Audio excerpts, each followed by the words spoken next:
You record button. Oh, there you go. Did you just change I didn't change anything. I don't see a shared screen anymore. What do you see? Seth Scituate TV. You're in Okay, we still don't see Brendan, but he's what do you see now, Jen? Okay, got it. Just wanted to make sure it wasn't something I did. Yeah, let's make sure we have Brendan. Brendan, can you I chat can or I'm start your here. video? Can you hear me? we got Right. you. Yeah, I just have a video problem right now. Okay. All right. And Well, and Penny that's a and Jen. loss. Oh, there's Penny. I'm letting her in. Okay. Man, no issues with technology tonight, Yeah. huh? No. I can't Penny's hear you there. though. Do you have a headset? Okay, okay. Just want to make sure you knew that. Okay. All right. Okay, I think we got enough people. Yep. Are we okay to go? Yeah. Yes. Okay. Let them in. All right, it's just now 1 second here. See everybody flowing there. Hold on 1 moment. All right, Mr. Snot. Well, yeah, Miss Smith recording, so you're good to go. Have a good meeting. Seth, thanks a lot. Have a good night.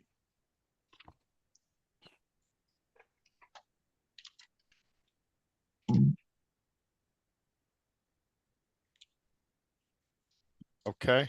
Yep, let's go. All right. Welcome to the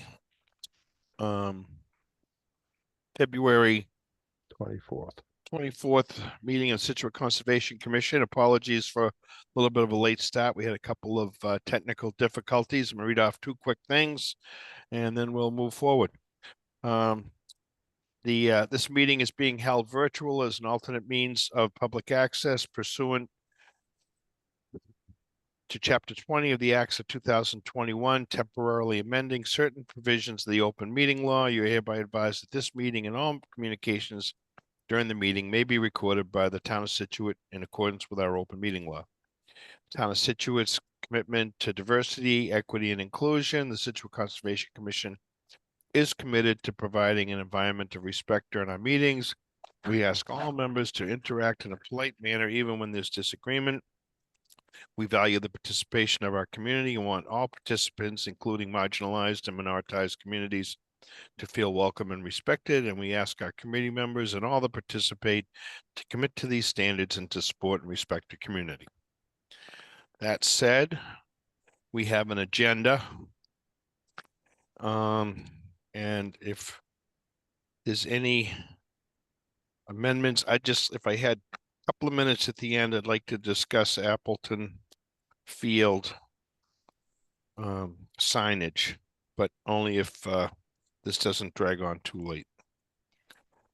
I do have a modification request. If we Okay. can get it on for tonight, that would be great. What is that, Jen? 113 River Street.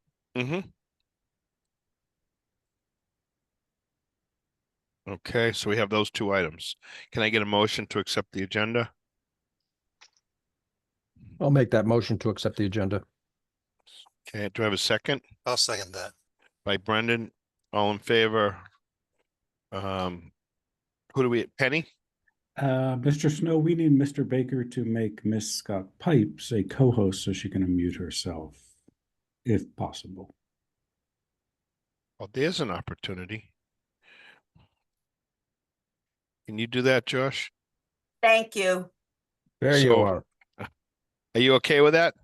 Hi, just fine. Okay. Do we have Jen Foley on tonight? I don't see her.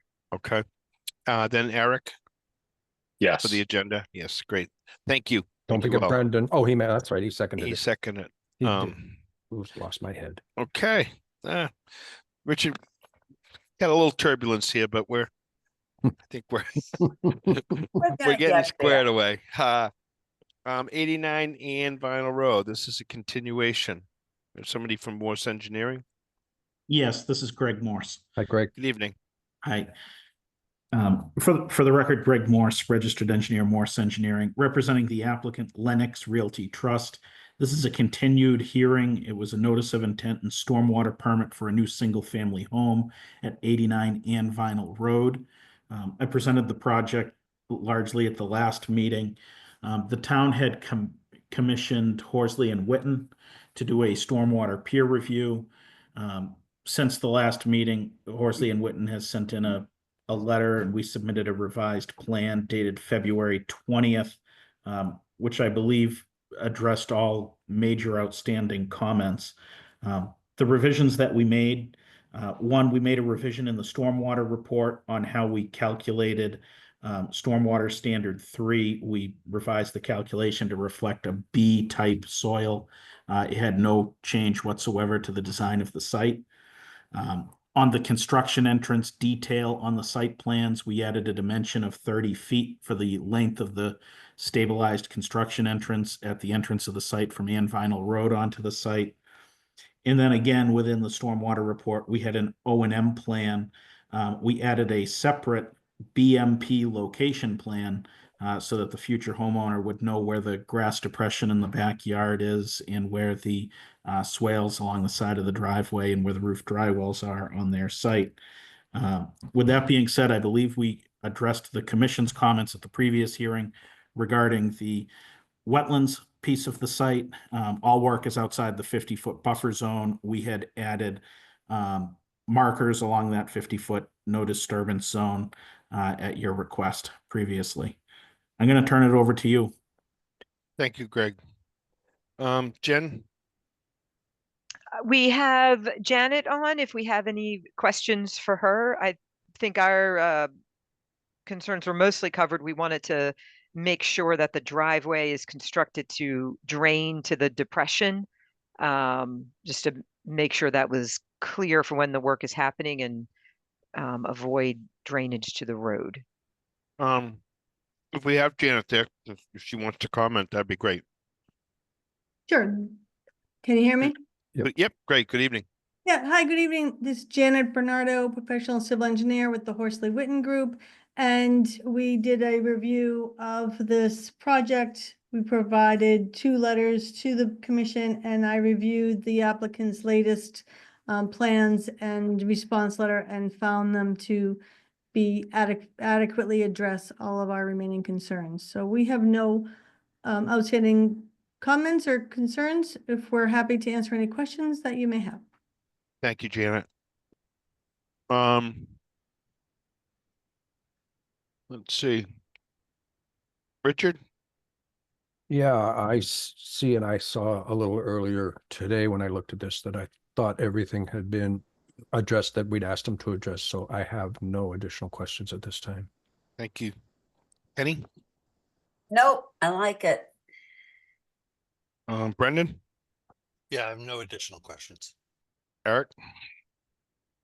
I might not have been here for the 89 discussion the last time, but I do remember for 91, I had inquired about the depression or something that was adjacent to the wetland, and specifically for 89 here tonight. I'm wondering, rather than a grass depression, is there a way to vegetate that to both increase infiltration?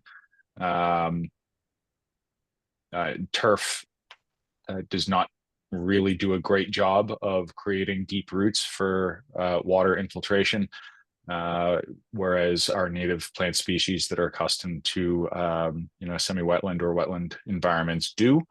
I just was wondering if that was a consideration that could be made, even if it is a low cost change using wetland seeds rather than planting out with actual plants.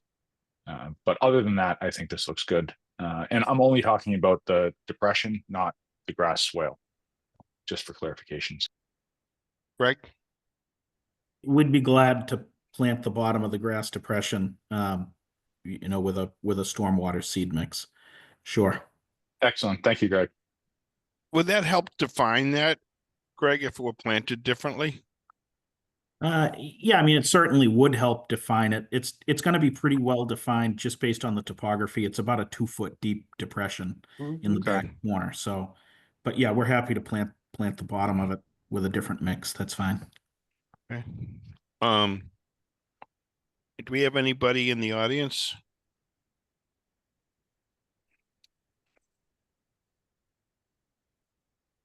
We're good with this. Can we, what do you think, Jen? Can we close with that?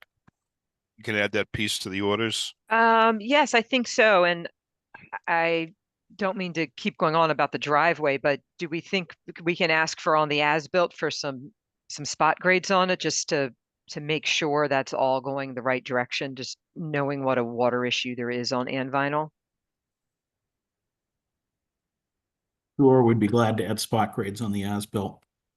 Okay, yeah, on the driveway kind of heading down towards Ann Vinyl. Okay. Yeah, it looks like a little tricky spot there. Okay. If we don't have anything else to take a motion. Motion to close. Are we issuing two? Yes, please. Motion to close and issue on 89 and Vinyl Road. With the couple of comments that were made. As, yeah, yes. Okay, so motion by Richard, do I have a second? Second, From Penny, all in favor? Brendan, Yes. Eric, Yes. and Frank, yes. Great, thank you. Thank you. Thanks. Six, Have a good night. thank you, Janet. 61 Woodland. Again, for the applicant, Gregory Morse, registered engineer, representing the applicant at 61 Woodland Drive. This is a notice of intent and a stormwater permit associated with a new single-family home. I presented this to the commission at the last hearing date.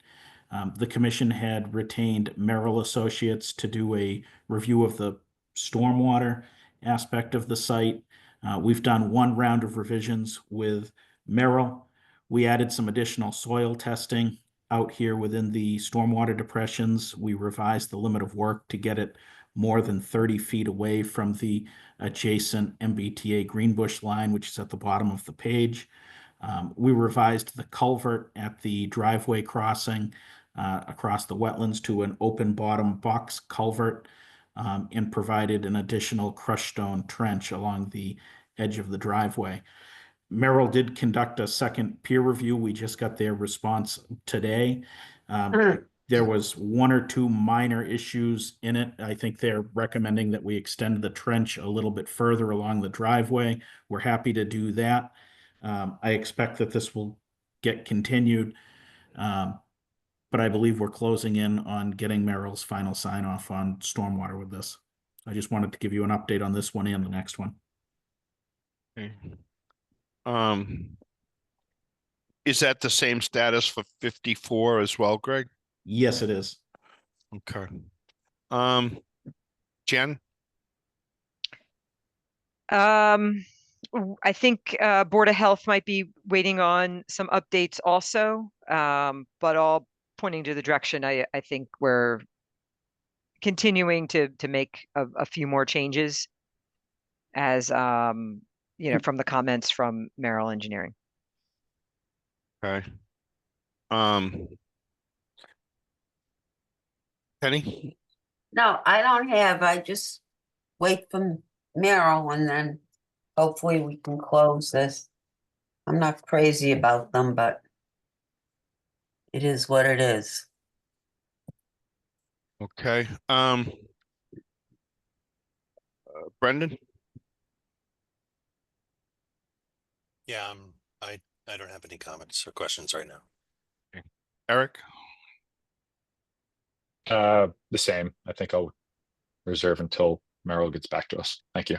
If anybody has any other concerns, anything that's not on the plan, if you've noticed something, I mean, I think all of us are a little not thrilled with these two pretty sensitive sites, but if there's any other thoughts that you have, don't hesitate to bring them up at this time. That then they can address them accordingly. Richard? No, honestly, Frank, I don't have anything new either. Okay. We have anybody in the audience for these? And you've addressed the issue of the MBTA? Yes, we have. Yep. Yeah, they're not doing any disturbance within 30 feet, so that takes care of that. Okay. All All right, so can we get a motion to continue this and continue 54 Woodland? Yeah, when, Jen? Does the 17th still have some space on it?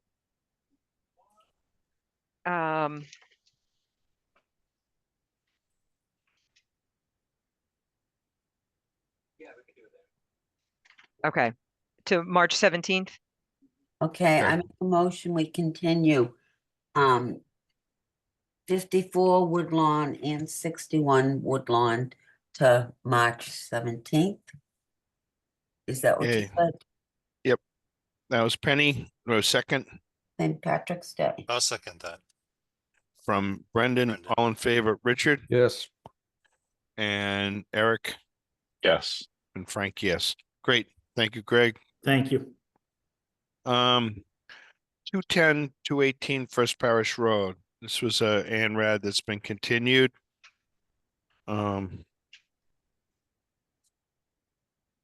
Jen, where we? Yes, I'm, So you have Scott Goddard on the phone from Goddard Yes. Consulting. How are you? Good evening, Scott. Good evening. Do you want me to start or would you like your I side did. to start? Thought Jen could just give us a quick Perfect. infill. Thank you. Go for it. well, yeah, so we received comments and some additional information. It was last Tuesday. I don't have a response from our reviewer, and he wasn't available to join tonight. He wasn't able to get comments together.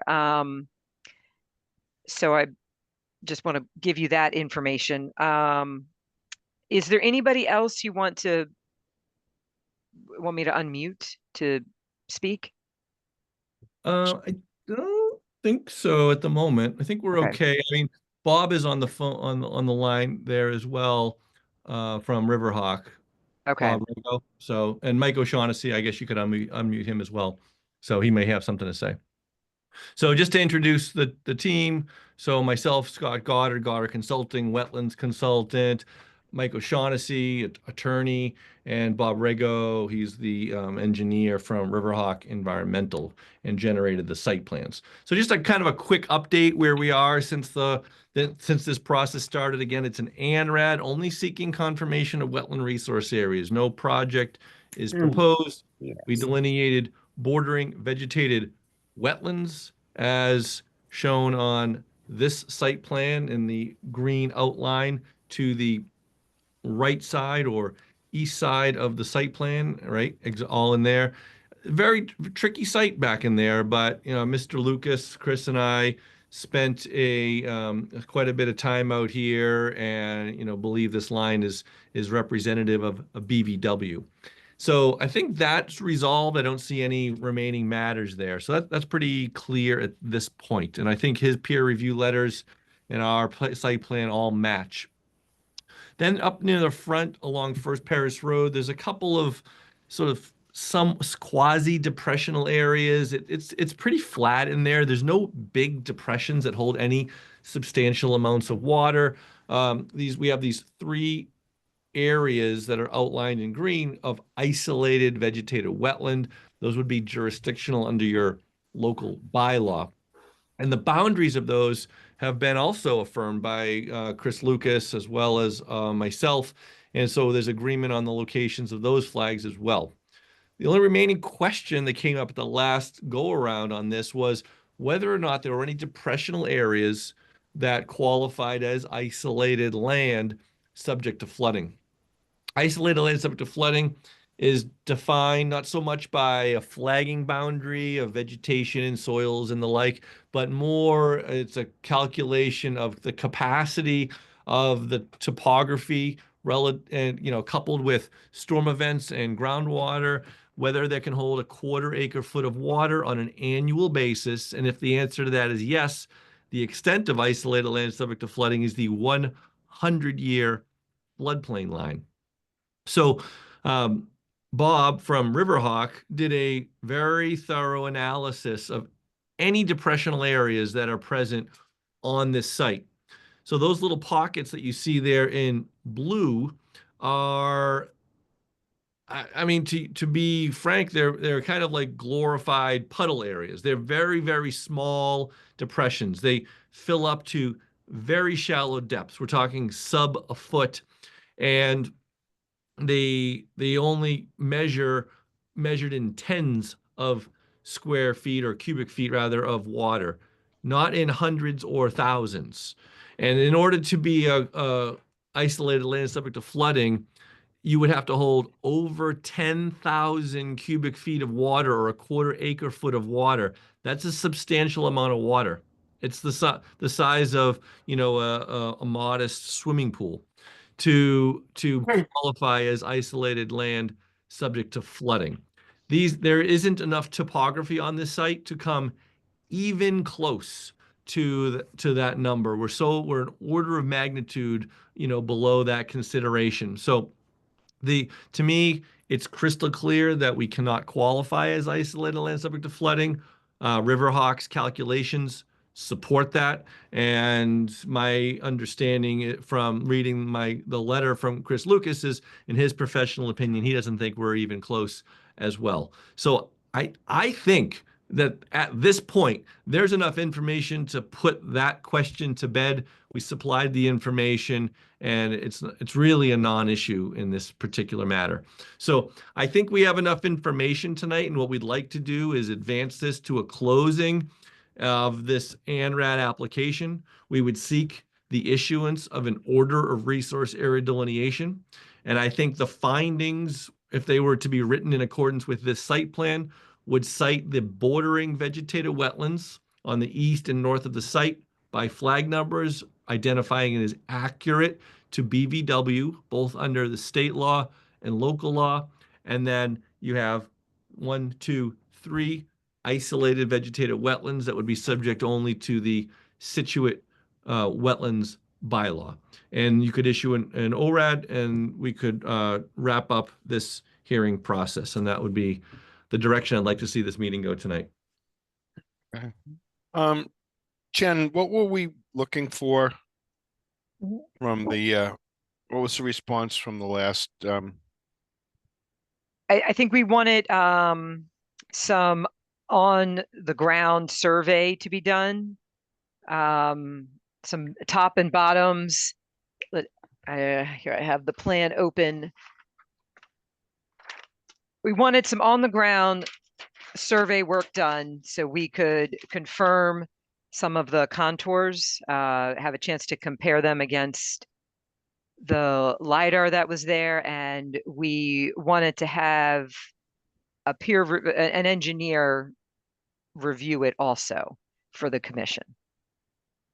Okay.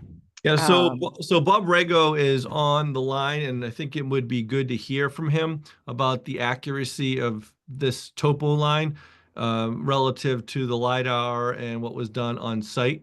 And I think you'll be able to see that this data comes with a high level of veracity, the same level of integrity that you would get from a stamped surveyed plan of property lines or topography or anything. Bob, can you comment on the accuracy of the topography out here?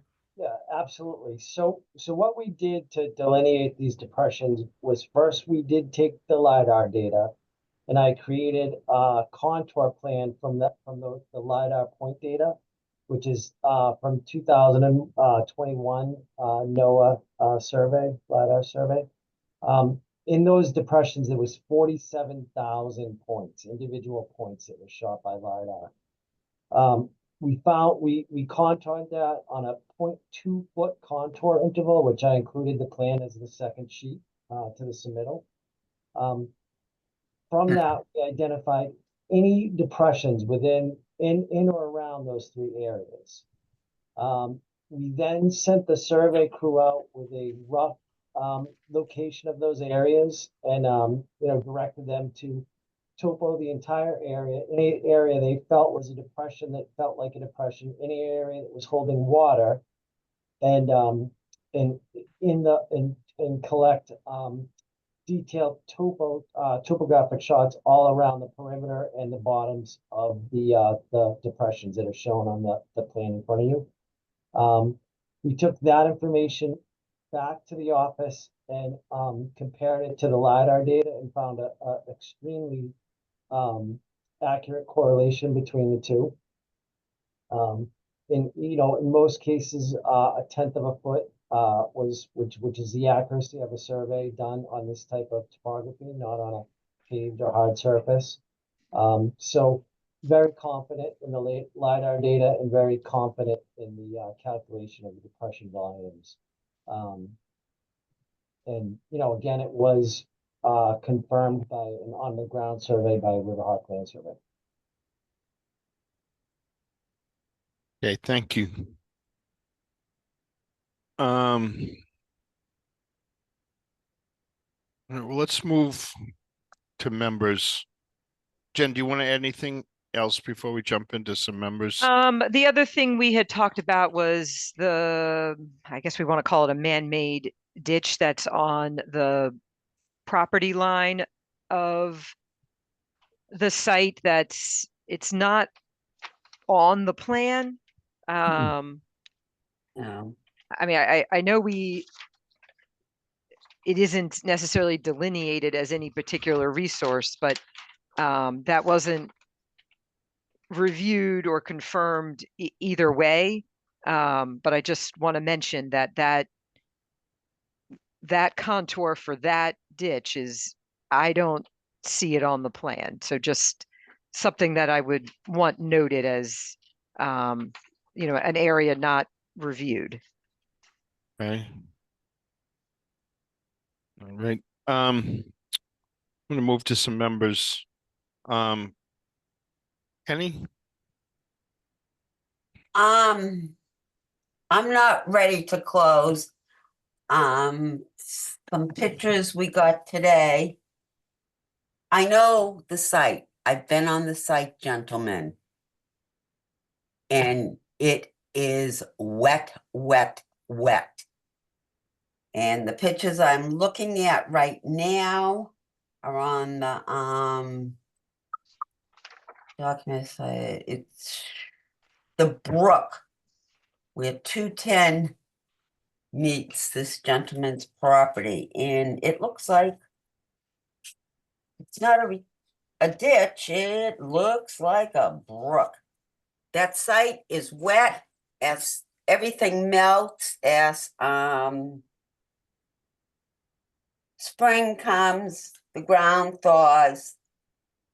I'm not ready. I want our guy to do what Jen would like done. I know you guys have done it. You gentlemen have done it, but I want ours to do it too before I can be satisfied with this ANRAD. The site is so wet, gentlemen. You wait. I mean, if I Another don't month. understand what you mean by have done it, but if it means, carefully. What you were just talking about, and Jen would like our person to do it too. Am I correct, Jen?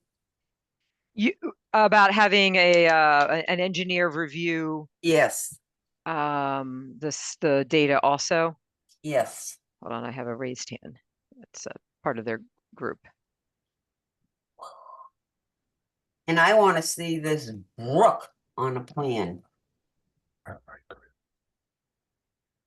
Okay. I'm going to go through the members first, and then we'll let the applicant Go ahead. respond. Brendan? Yeah, I'll just be brief that I'm just going to say that I'm with Penny on this, so I have nothing additional to add at the moment, but I'm with Penny. Okay. Thank you. Eric? Yeah, I understand the information that has been provided relative to the 3 depressions that are associated with the IVWs in the isolated land subject to flooding calculations that were made. I understand that the site might be generally flat, and as it relates to land subject to storm, I'm sorry, land subject to flooding, I think that because of the definitions with outlets and the way that these calculations are made, it's not accounting for the exceptionally poor drainage that the surrounding areas outside of even the IVWs themselves have. There is a substantial amount of water that exists on this site, and despite the calculations, that water will need to go somewhere. And I think that looking at this site as wet as it is, and as everyone on this call tonight understands that it is, I think is why there's so much, surprise as to, some of these calculations. I would be interested to know about, the ditch in the back. So I think that there's a lot of issues on this site, obviously. So I guess that's just comments. There's no question there. Just sort of stating my observations. Like I said, I understand the calculations, how they were made, and the conclusion that those calculations could lead someone to. But despite all of that, it is still an exceptionally wet site. And I'll leave it at that for now. Okay, thank you. Richard, did I ask you? No. No. Okay. So you want me to say something? Yes, please. Well, first of all, I've been there, though it's not the area that I live in. I've been there several times. It is, as has been stated, exceptionally wet. As Scott pointed out, this is about an ANRAD, so the calculations may show indeed that it would be okay. And if that's the point, then maybe in the end it will be approved as an ANRAD. But the reality is, it's a ridiculously wet place. So the facts may be accurate, but we got other issues that we're going to have to address if indeed it gets approved. And I do agree with Penny that the depression, the pond, whatever she refers it to, should be on there and should be well answered to. Thank you. So I think we have some people in the audience that want to speak to this as well. I have John Chesia. Can I'll unmute him. Yep, and I just would ask that if something has been explained or brought up, that if we could avoid repetitive comments, that would be helpful.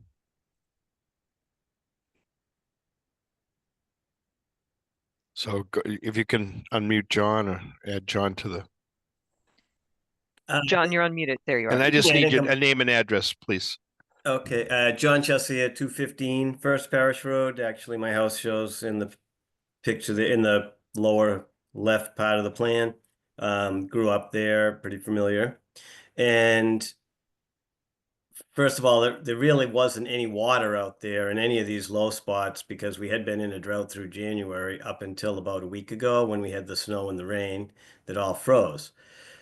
It would be a great time to look at it and to see if in fact there may be some areas where water is flowing out of these, if it has the slope as they're showing on the plan, into some of the other wetlands, because potentially there's some channels connecting all this stuff, which may change the definition of what the wetlands are.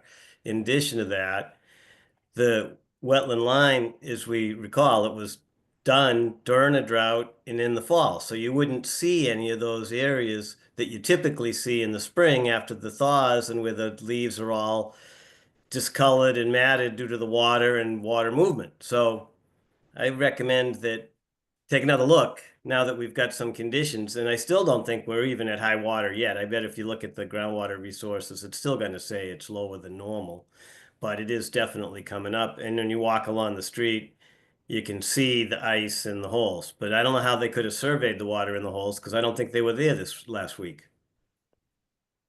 Okay. Thank you, John. Who else do we have? Well, Mike O'Shaughnessy is unmuted. I'm not sure if that's an abutter or part of the group. Mr. Chairman, my name is Michael O'Shaughnessy, and I'm the attorney for the applicant with an office in Middleborough, Mass. Mr. O'Shaughnessy, can I just ask that maybe what we tried to do is start through the comments. Sorry. And if we finish with those, and then I'll open it back up to your the applicant's various people. I think we can just stay on this course for a moment. Let's go through that part, and then you can respond. Fair enough, Mr. Chairman. I'm okay with that, but I just like to remind the commission and the members of the audience that we have no project before the board at this time. All we're looking is to get the resource areas delineated and approved.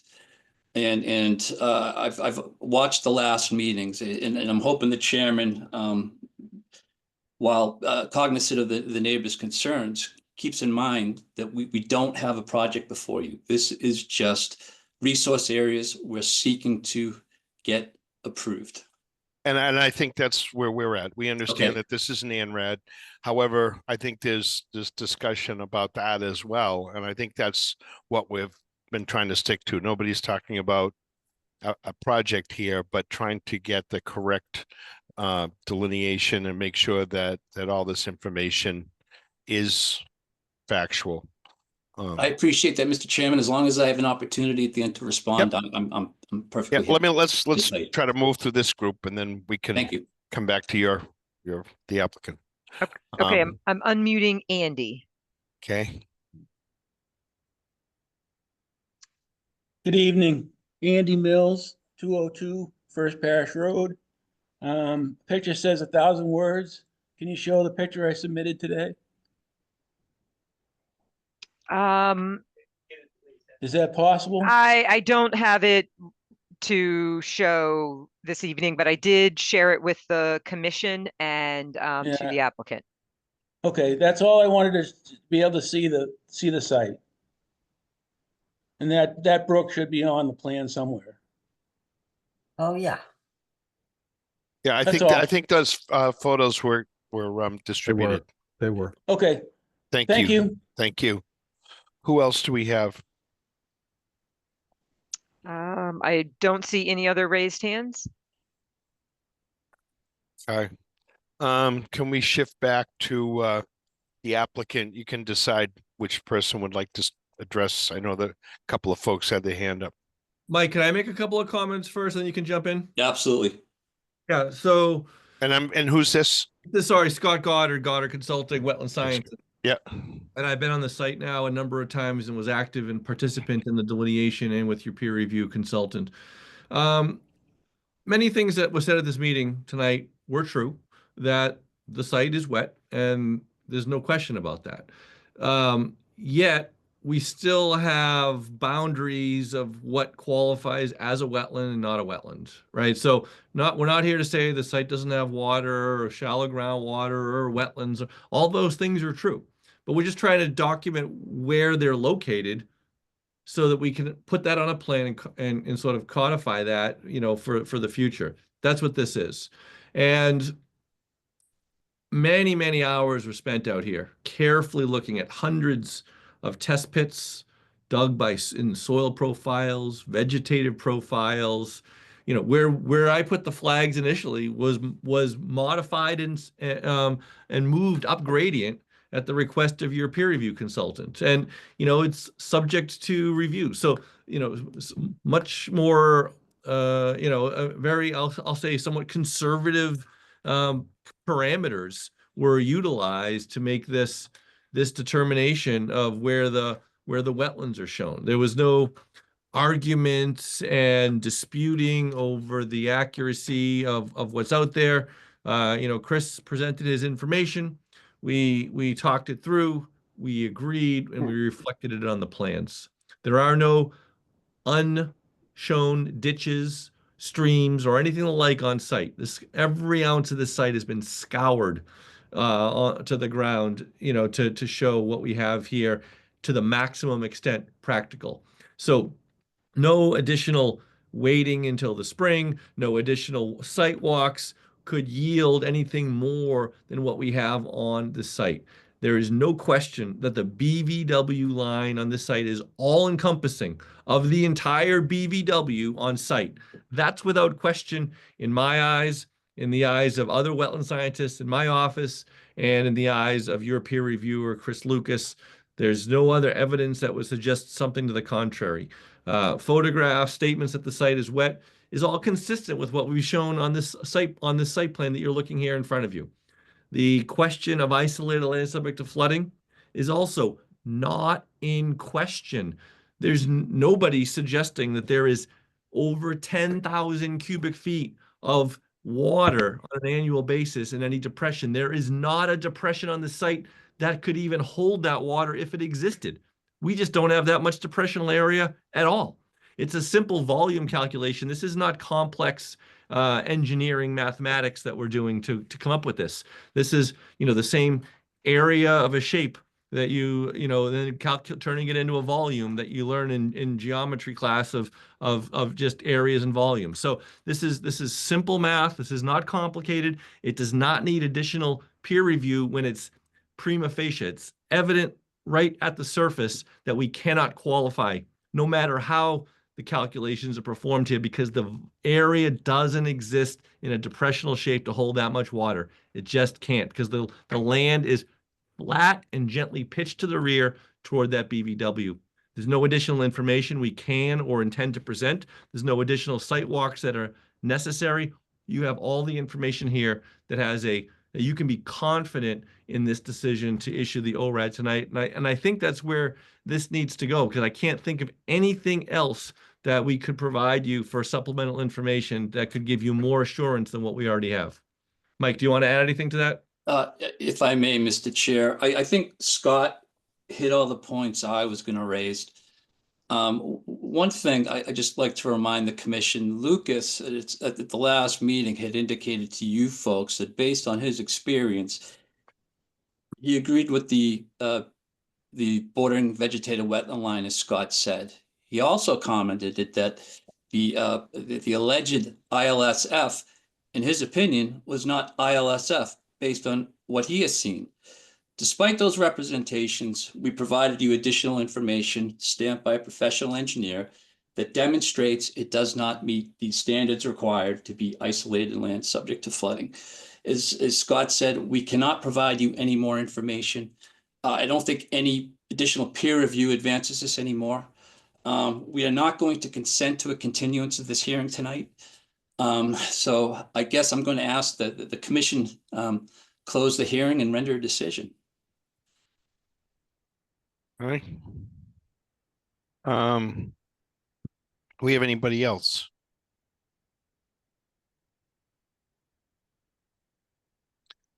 So, Jen, do you want to make any other comments? I think yeah. you told me that we had some additional information back from Merrill. So we received this information from Goddard last Tuesday. I don't have a comment from Lucas on this information. We did get a proposal from Merrill to review ILSF and to do some on-site survey work as well, to just confirm what's there on the ground also. If we did close tonight, we would want to detail in our fact of findings anything we're not confirming, as far as just documenting that is concerned. Okay. So I think that there was a couple of things that came up after our last meeting, and one of them was that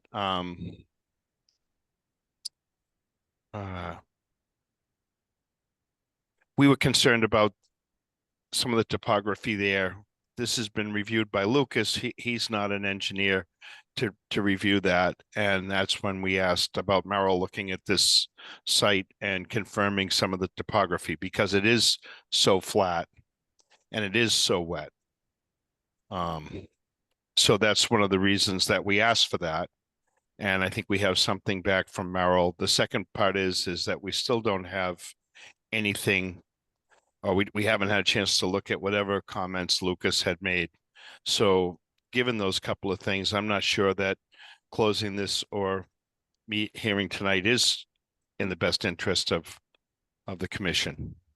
Mr. Chairman, again, if the calculations revealed it was somewhat close to containing 10,000 cubic feet of water, I think it would be appropriate for the commission to say, hey, well, you know, and I think Chris Lucas said this the last time, you know, he wouldn't be comfortable looking at it. But we're talking about hundreds of cubic feet of water, not the 10,000. And is Mr. Rigo had stated, the commission had a concern using the LiDAR data. We went out and verified it, field verified it, and he stamped it as a professional engineer. Well, So you also submitted a plan to us with wetlands lines that were then adjusted by our consultant. and Mr. Chairman, that's what happens as part of this process. It's a little bit of a give and take. And it But is a as part- process. I agree, Mr. it's a Chairman, process. May Go I ahead. finish, please? Sure. Thank you. As I had mentioned, we are not interested in continuing the hearing. Under the regulations, the commission may only continue the hearing with the consent of the applicant. We are not consenting to it. You have enough information to render a decision. I would like to add one point just to follow up on what Mike said. Again, this is Scott Goddard. So there was a comment made, I didn't see who made the comment, that, you know, the wetland line has changed. The wetland line has changed. So what that means is, you know, I placed something in the field. I tied a ribbon, and then we, as professionals, modified its location. So that is a professional opinion difference between me and Chris, and we rectified that. That's a very different comment than questioning, I think, a professional surveyor's ability to determine things like property lines, elevation, topography. We didn't question the fact that Bob located my flags inappropriately or incorrectly. He just located what was there. He wasn't making a statement of saying, all he was doing was saying, this flag exists in this location.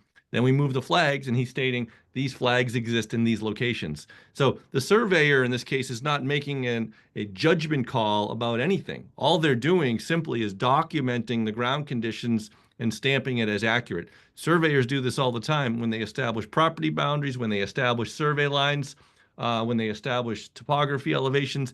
And, you know, when they stamp it, they have a certain professional criteria to review that. It's very unusual. I mean, I've been in this business for 30 years. I've worked on many thousands of sites. It's very unusual to say a registered, you know, professional, whether it's a surveyor or a civil engineer, is incapable of determining an elevation line. They took publicly available data from the state of Massachusetts and then field verified it on the ground. That's really accurate. So now we're going to pay a third-party company to do the same thing when none of us here, I don't know everyone on the commission, but assuming none of us here are registered surveyors to then even understand the difference between the two. So that I think we have to, as a deference to an expert and a professional, presume that Riverhawk Environmental is qualified and capable of producing a site plan with showing accurate data, and instead of bringing into question the accuracy of the data. Plus, it passes the straight face test. When you go out there and stand on the ground, you don't see a huge depression that could hold thousands of cubic feet of water, and then say, "Huh, that doesn't seem to show up in the plan anywhere. Nothing here, you know, doesn't smell right." You know, I mean, everything kind of checks out the gut check of common sense. If I saw something that didn't look right, I'd be the first to say it here. But I don't see, everything here matches what's on the ground. When you go on the ground, you stand at First Parish Road, there's a gentle slope, flat land, heading toward the wetland in the back. And that's what this plan shows. topography up along First Parish Road. Those contour lines that are parallel to each other along First Parish Road shows a little bit of a slope right off the street. That's what you see when you're on the ground. It flattens out, so you see topography lines that are kind of spread apart where these green areas are. That makes sense. You don't see big holes in the ground that are 2 and 3, 4 feet deep, which is what you would need to hold that kind of water. You just see the water sheet flow over the ground, poor permeability, like somebody else mentioned earlier. The soils don't perk all that great, and the water heads off to the back. This map, and I've looked at many, many thousands of map, passes the straight face test. In my professional opinion, there is no need to do a peer review. Not for nothing, I have a master's degree from MIT through the civil engineering department. I'm very familiar with looking at these, and I would be the first to tell you if I saw something was off here. This is straightforward basic math, and I have all the confidence in the world in Riverhawk's plan here. I don't think the Merrill review is at all appropriate or needed. Well, I guess we have a little different experience on this, and one of the first hearings that I had serving on this, which is over 15 years now, and I've seen a few where checks by another surveyor have found just fairly decent discrepancies in elevation, and I've seen that happen. And I don't think it's out of the question, especially on a site that this sensitive, to not look for that information. So if you push to close the hearing, we're just going to have a list of things that we disagree on. The other question I have is, in looking at further beyond this, there's a ditch here adjacent to this, which apparently you're not acknowledging, so we have to make note of that as well. There's also a really large vernal pool off property on this site, and my question is that at all connected with the bordering vegetation at the rear of this property? We're not making any request to make any findings of anything off-site. So off-site ditches, off-site streams, off-site vernal pools are not subject to this application. This application is only to make findings about what exists on the subject parcel. That might be true, but if there's a vernal pool or something off the site that's part of that wetland, then I don't think that they're correct in that assumption. Mr. Chairman, your obligation as commissioners under the Wetland Protection Act is to approve the plan that is before you. It is not incumbent upon the applicant to delineate off-site resource areas. That flies in the face of the regulations and your authority. But it's our obligation to make sure that all of these are correct and that they tie together. If there is a vernal pool in close proximity to this, and that wetlands vegetation, that bordering vegetation is wetlands vegetation is part of that, then that should be noted as well. Mr. Chairman, that potential vernal pool is located 300 or 400 feet to the north, as far as I'm aware. It's nowhere near this particular site. Mm-hmm. All this was raised during the site walks, Mr. Chairman. Again, as Scott said, this site was thoroughly gone over and reviewed by your consultant. Your consultant at the last hearing said, with respect to whatever the ditch is, that make a finding of fact. Just let people know it's there.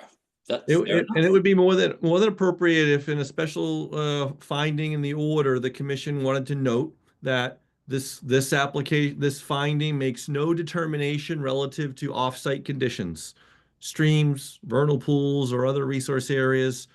There's no finding being made, and that's fine. That's a perfectly fine thing that could cover your concerns as a commission that there might be some off-site areas nearby to this site. We're not asking for findings off-site. Well, again, our commission's discussion and request that we have Merrill confirm the elevations. Mr. Chairman, if you don't want to agree to that, then that's fine. Then that'll be part of the findings as well. Mr. Chairman, we're not agreeing to that. Again, from our perspective, you've heard from Scott, you've heard from Bob Rigo, the engineer. We're not even close to meeting the standards for isolated land subject to flooding as defined in the Wetland Protection Act.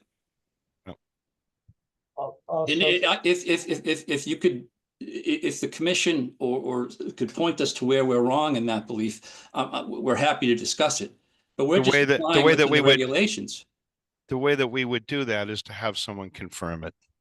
But your consultant, Chris Lucas, has already opined that in his opinion, he does not believe it's ILSF. I don't think Chris Lucas is an engineer. But I don't think you need to be an engineer to do this. I think by visual inspection, he's indicated to you that in his professional opinion, he does not think the calculations would bear out that they would qualify as ILSF. We submitted those calculations and they do not calculate to meet the requirements to be an ILSF under the Wetland Protection Act and the regulations. Mr. Chair, Bob Rigo with Riverhawk Environmental. You're questioning our survey crew's ability to determine elevations appropriately, but we didn't do those elevations independent of anything. Those elevations are based on NAVD88, National American Vertical Datum of 1988, established by GPS. We tied that data into LiDAR data from 2021, which was produced by NOAA, which is accurate to about 2 inches to 3 inches of vertical accuracy. And the two were compared. And we found that there was an excellent correlation between the two. So there's no significant difference between the field shots that were taken by us and what actually exists on the ground. What we show is what exists out on the ground, and that's stamped by me. And if needed, we could get it stamped by my professional land surveyor, who's the chief surveyor in my office, Bernie Parati. And to question that or to send another survey crew onto the site is really unquestionable. I've never had that. Again, I've been involved with thousands of sites also, and never have had a survey crew go back in and duplicate efforts in the field. That's a ridiculous requirement in my opinion. We'd I guess we'll disagree. Have you ever? On that, and I'm not in either one of your cases, whether it's Mr. Goddard in his wetlands line or yours. I'm not questioning your ability to do it. As a town representative, we're trying to confirm that, and we've always used a second party. I think Mr. Goddard would have said in most cases he's done that. And when we have a site that's extremely sensitive and questionable, we're looking to confirm those. That's what we're looking for. As a commission, Mr. Chairman, have you ever had another survey crew go back in and duplicate survey? Yes. Yes. Yes. You have? Yes. Yes. Interesting. We want to make sure everything's right.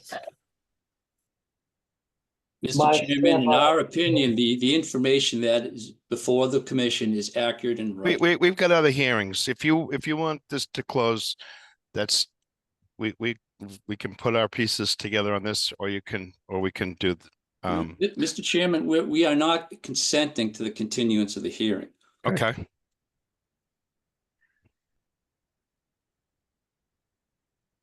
We'll just put everything down in writing, Frank. But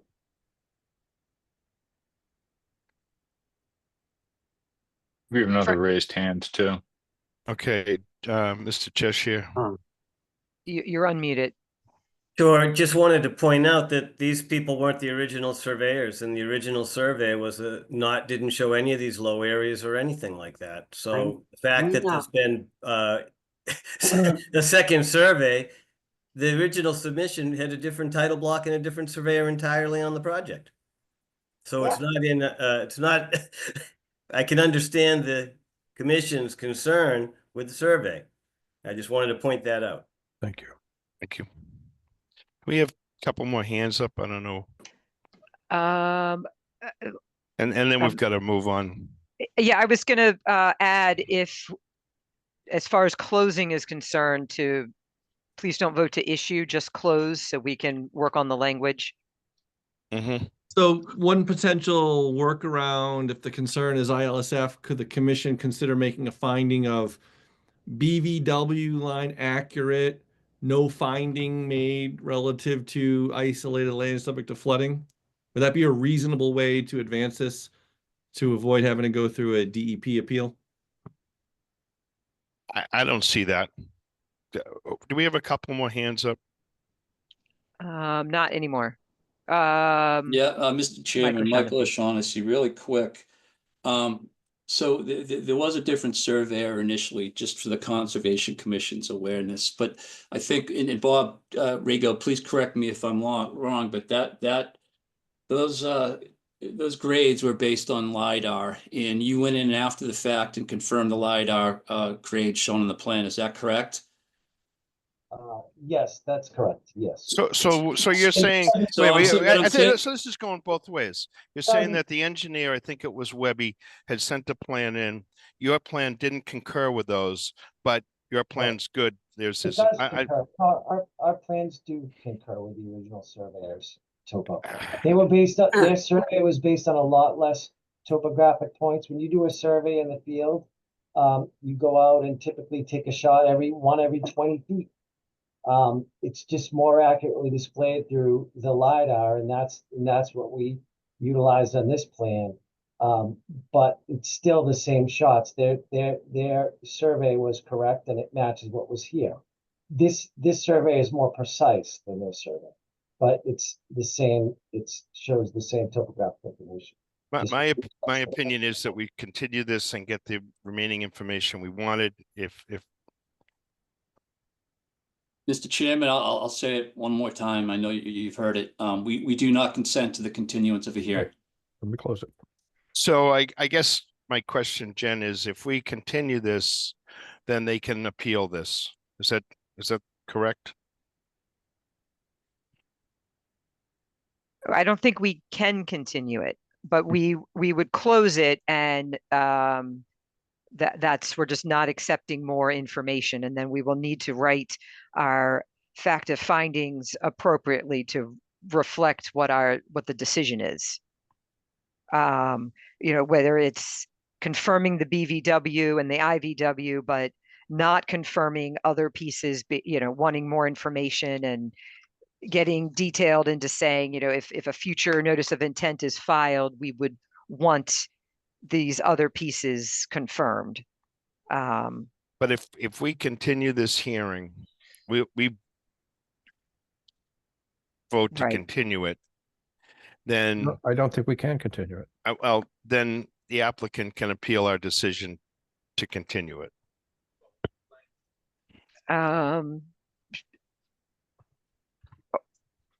Frank, hold on one moment. Yep.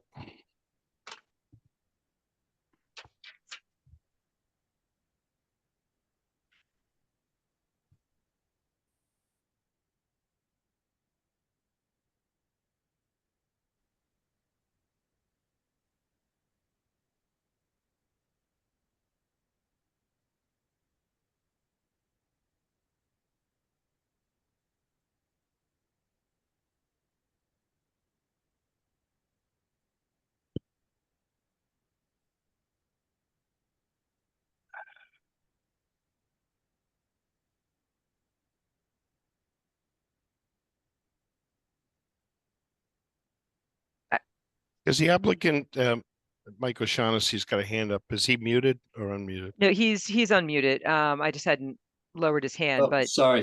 Frank, I really think that it's they have to agree to continue.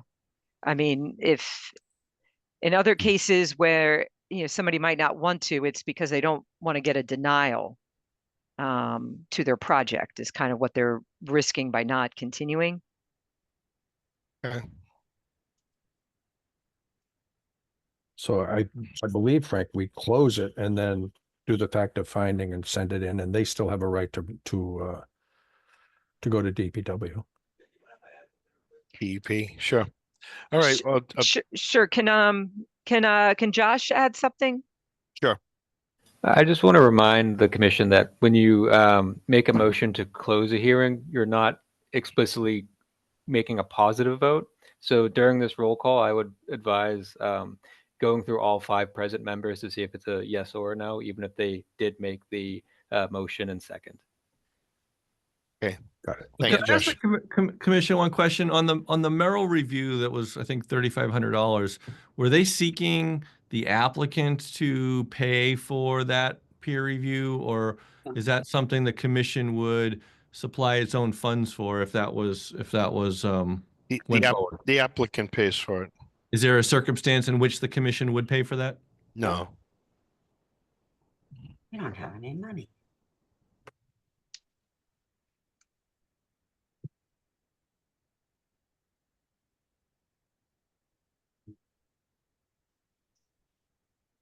So just so what Josh, just to make clear what Josh said, we could make someone can make a motion to close if they want to.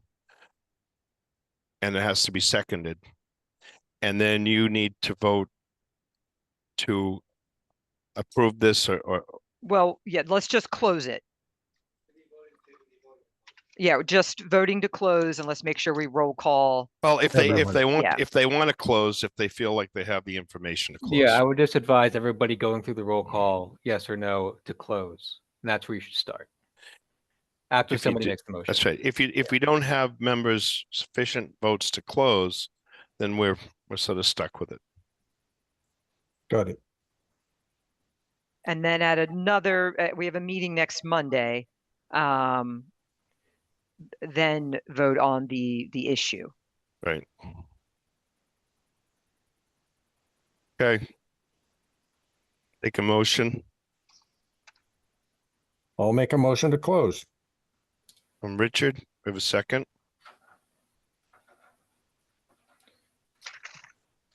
It just starts the roll call. That's all it does. If I second it, because I'm, You don't have to. well, I think what Josh is saying, and then we'll do the roll call and I can vote. Yes, that's Yeah. correct. Okay. All right. That's how it is with all projects. It's just we don't normally do it, but it's usually not as contentious. So I just wanted to remind the commission Yeah, that that is okay. how. Yep. So now you- call every one of us, Frank. Are you seconded yet, Penny? Yes, I second it, just to be Okay. kind. All right. So essentially, both you and Richard are saying you're approving closing the meeting tonight. Yes. No, Just closing. No, Yeah. no, they're just starting the roll call. So Penny, you can't. no, just to You- start the roll call, Josh. Penny, Yeah. if you are giving a second to that, you're essentially approving it. Then I'm taking it back, because I'm not approving. Do we have a second to Richard's motion? No, Okay.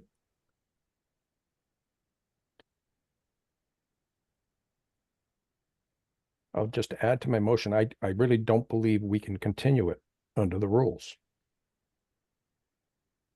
Okay. Well, looking for a second on Richard's motion.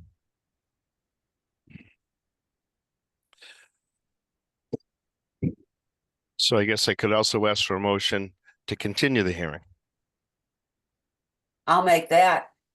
Do I have a second to that? You got nothing. Do I have a second to Penny's motion to continue? We have what, Brendan or Eric on? If either one of you want to say, So if we're seconding, then we're agreeing to it. no, To No, you're continue. not. You're just continuing the roll call. We're just continuing the roll call. Yes. Yeah. So Of the so- motion made. So right? I'm sorry, Frank, I won't. no, go ahead. Yeah, so for this, and Frank, you can say no, but for a roll call to close, somebody can make the motion and somebody can second it, but I wouldn't automatically apply a positive or negative vote to them until the roll call starts. Correct. So it could be, let's say Richard All right. votes to close and Penny votes to seconds it, and then I would go through each member individually again. And Penny and Richard both have the chance to say no if they believe so. That way we can at least move the process. And that's how some towns do it anyway. So it's not out of the question to do it that way. Okay, so I have a motion from Richard. And then, Well, I'll go back and second it. so second from Penny. All those in favor of closing? Now you have to Brendan? go through all of us. All right, yep. Richard, Yes. okay, Penny, No, Brendan, No, Eric No. and Frank, no. Okay, now you got that. So now what do we do? We've got other things to take care Yeah, of tonight. we have a bunch of other stuff. I know. So that they don't have to re-advertise, I would recommend that we continue this here and get a motion to continue it and at least have a date to move forward. So we don't have to re-advertise this whole thing again. Okay, I'll make a motion to continue. I'll take a second A second. from Eric. All in favor? Richard, No, Brendan,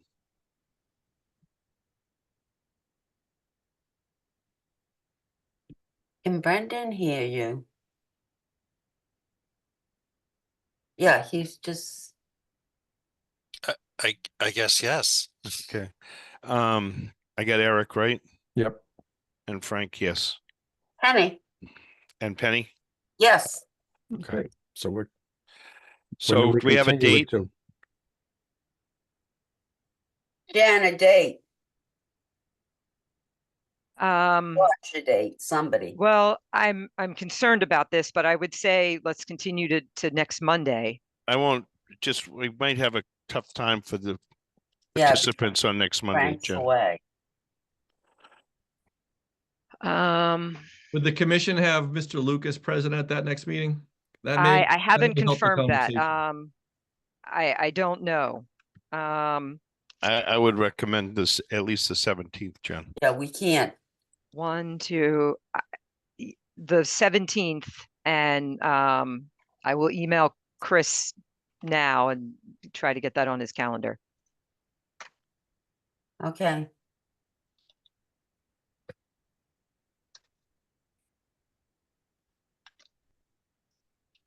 So a motion and it's been I accepted. make a motion, we continue, First Parish Road to March 17th. Okay. Somebody second it, please. I'll second that. That's Thank you. Brendan, Eric, Yes, sorry. and Richard. No, Okay. And Frank, yes. Okay. All right. All right, we're moving on. Gannett Road, 18 Gannett Road. This wasn't a continuation, right? no. no. Never seen it.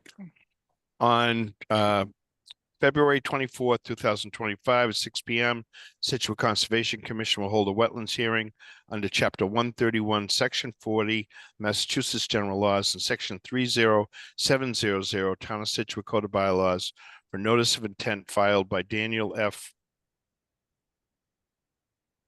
Sense Senior for construction of an addition on a single-family house located at 18 Gannett Road, Scituate. Abutters and other interested parties are invited to attend. Information to access the meetings available on the agenda posted on the website. And I think we have someone from Grady Consulting. Yes, that's correct. Oh, Hello, Commission. Nicholas Lee is representing it. He's also from Grady Consulting. I'm representing the next project. Oh, okay. Oh, So. Thank you. so we can. Nicholas, we Okay, want there he is. Nicholas that in. Gotcha. Good evening. Good Hi, evening. Nick. Am I coming through clearly? Yep. Perfect. So yes, Nicholas Lang from Grady Consulting here on behalf of the Sense residents, 18 Gannett Road. They are looking to add on to their existing dwelling at number 18. It's a small, about 70 square foot addition that's going in the back right corner of their dwelling. It's basically squaring off what they already have out there. There is a driveway that runs around the perimeter, and we're proposing a silt fence along that to keep all the work contained. I believe this whole site is within subject to flooding, but they have an existing first floor elevation of 15.9, and they're looking to just match everything as this is going to be an addition to their existing home. There is an AC unit within the footprint of the proposed addition. yeah. that AC is just going to be swung around to the right-hand side and stay adjacent to the structure as close to its original location as possible. And I'd be happy to answer any questions that you have. All right. Jen? Yes, so land subject to coastal storm flowage, no comments from DEP. I did check with building as far as any concerns they have, and I don't have any issues with this project. It's straightforward as described. Okay. Brendan? I have no questions. Looks good. Eric? Yeah, pretty straightforward. Looks good on my end. Hey, Richard? No questions. Penny? I have one quick question. The AC unit, is that on the ground or is that raised up?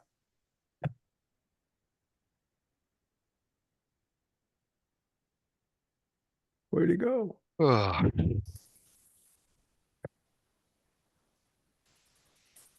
Where'd he go? Sorry, natural reaction to mute myself when I'm done talking, and then I couldn't unmute myself again. I believe it does have a little small, like, prop off the ground, some legs or a platform, I believe. It's not right on the ground. Correct, it is not on the ground. Thank you. Okay, Frank. Do you have anybody in the audience? Did I get all the members? You did. Yes. Anybody in the audience for this one? I don't have any questions or comments. Okay. Other than it looks like it's appropriate for that site. Yep. Then I'll make a motion to close initial, Jen. Yes. I make a motion to close initial. That's Penny. Do I have a second? I'll second that. I'll second. This seems a lot simpler. Well, I think Brendan nailed it just ahead of you, Eric. So Brendan's got a second. All in favor, Richard? Yes. And Eric? Yes. And Frank, yes. Okay. Next. Thank you. 8 Peggotty Beach Road. And I got to open that one. Mm-hmm. On February 24th, 2025, 6 p.m., the Scituate Conservation Commission will hold a wetlands hearing under Chapter 131, Section 40, Massachusetts General Laws, and Section 3070, Town of Scituate Code of Bylaws for notice of intent filed by Kevin Pilata for construction of a new deck, fireplace overhang located at 8 Peggotty Beach Road, Scituate. Abutters and other interested parties are invited to attend. Information to access the meeting is available on the agenda posted on the website. And we have Grady Consulting to present. Hi, good evening again. I'm here representing Kevin Palota on his deck addition. The project is simply a construction of a deck and a first floor fireplace overhang on an existing single floor dwelling located within a FEMA flood zone, velocity elevation 17, and the associated site work is within the following resource areas of a bordering vegetative wetlands done by, one second, John Zimmer by South River Environmental on 11/15/2024, and inside an area subject to coastal storm flowage. Okay. Jen? No DEP comments. Land subject to coastal storm flowage, VE 17, buffer to salt marsh. Similar to some other decks, would encourage to not enclose underneath and to keep it impervious under the deck. I don't think there was any plans to do any work under the deck. If there's, I don't know if any sheds are planned to go on the site, or I want to say the erosion control is farther back in order to allow to clean up some debris and material on site. Okay. If I may answer that, there is no planned additional shed to be put in, and no impervious materials to be put underneath the proposed deck. Okay. All good.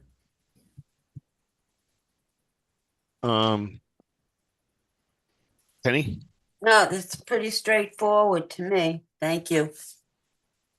Brendan?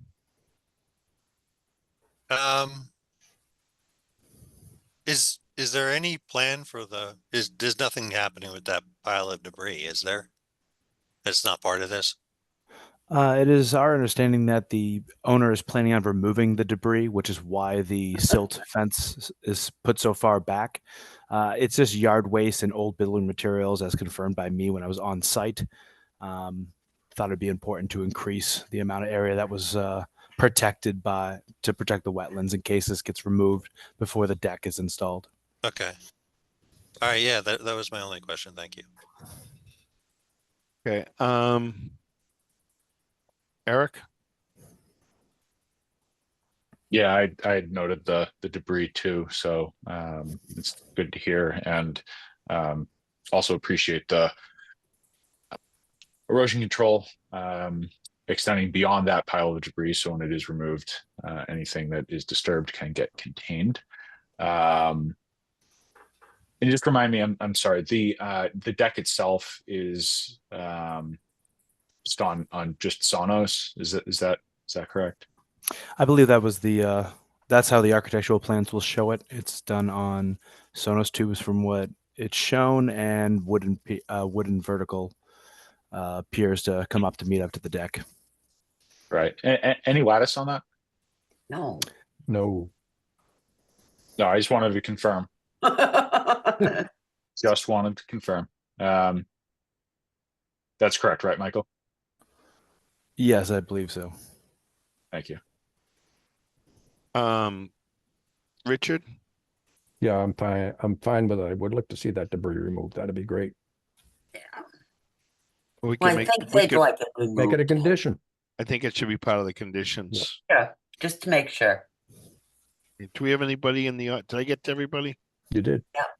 Do anybody in the audience? So just kind of curious, looking at these pictures, what like the tarping and things are, like according to the plan, was there a deck that has already been removed or patio or something, or That pre-existing structure, Commissioner, is I'm sorry, Chair, is just patio structure. That picture at the time was a little older during the FEMA flood certification when I did the survey, boots on the ground back in December 6th. The tarps were gone. All that was cleaned off. That must have been just material that essentially was protecting that existing patio while they were removing that debris, probably from the previous owner. Now it's just pavers and gravel, and the owner is planning on removing that kind of material to get it back to just either gravel or in situ. okay. I mean, usually under a deck, part of the building code requires some crushed stone as part of that. And then we should put in the orders that debris pile be removed. I do have a quick question, Frank, not to interrupt you, but just closer examination of the photo and a quick review of the sat imagery. Michael, when was that tree removed? Do you know? What satellite imagery are you referring to? Like Google? Well, I see a tree there on the 10th of April, 2024. I see the remains of a tree, or what I believe is the remains of that tree that I'm seeing in the top photo on the plan view sheet, just to the right of the debris pile. It's in line with the rear sliding doors in terms of the vantage point of the camera shot being taken. All right, I see what you're saying here. I'm unaware when that tree had been taken down. It might have fallen down. And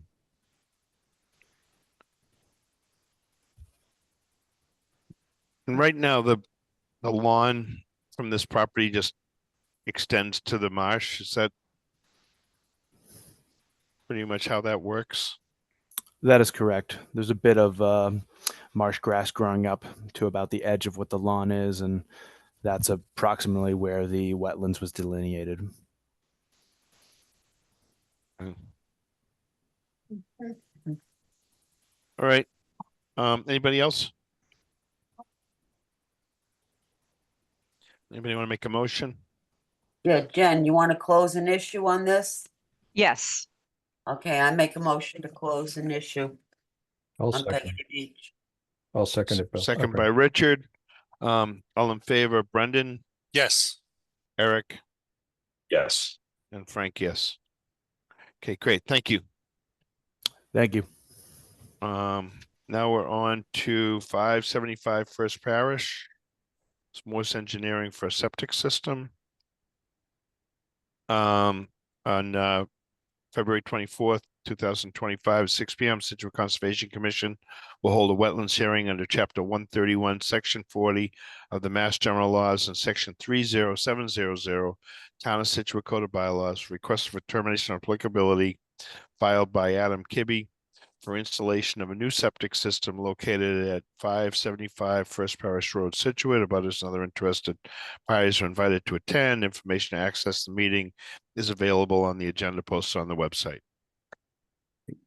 Good evening. This is Greg Morse, registered engineer, Morse Engineering, representing the applicant, Adam Kibbe. This is a septic system repair project at the property at 575 First Parish Road. 575 First Parish Road is a retreat lot setting. It's a lot that's approximately 4 acres in size. It has an existing single-family home on it that recently failed a Title V septic inspection. The proposal here is to construct a new Title V compliant septic system. We surveyed the property. We had the wetlands delineated by Brad Holmes, a professional wetland scientist. The limit of the bordering vegetated wetlands near the house are highlighted in blue. And then on the plan here in red, you see the 50-foot buffer, and in green, the 100-foot buffer. You'll see that we've cited the new septic system entirely outside of the 100-foot buffer zone. But the grading associated with it extends into the 100-foot buffer. At its closest point, it's about 95 feet away from the BVW. It's an area that's existing lawn. It would go back as lawn within the 100-foot buffer zone there. This met the criteria for a negative determination as outlined in the regulations. I'm going to turn it over to you. Thank you, Jen. I didn't have any comments from Board of Health. I think just not accepting the BVW line. And that's all. Okay.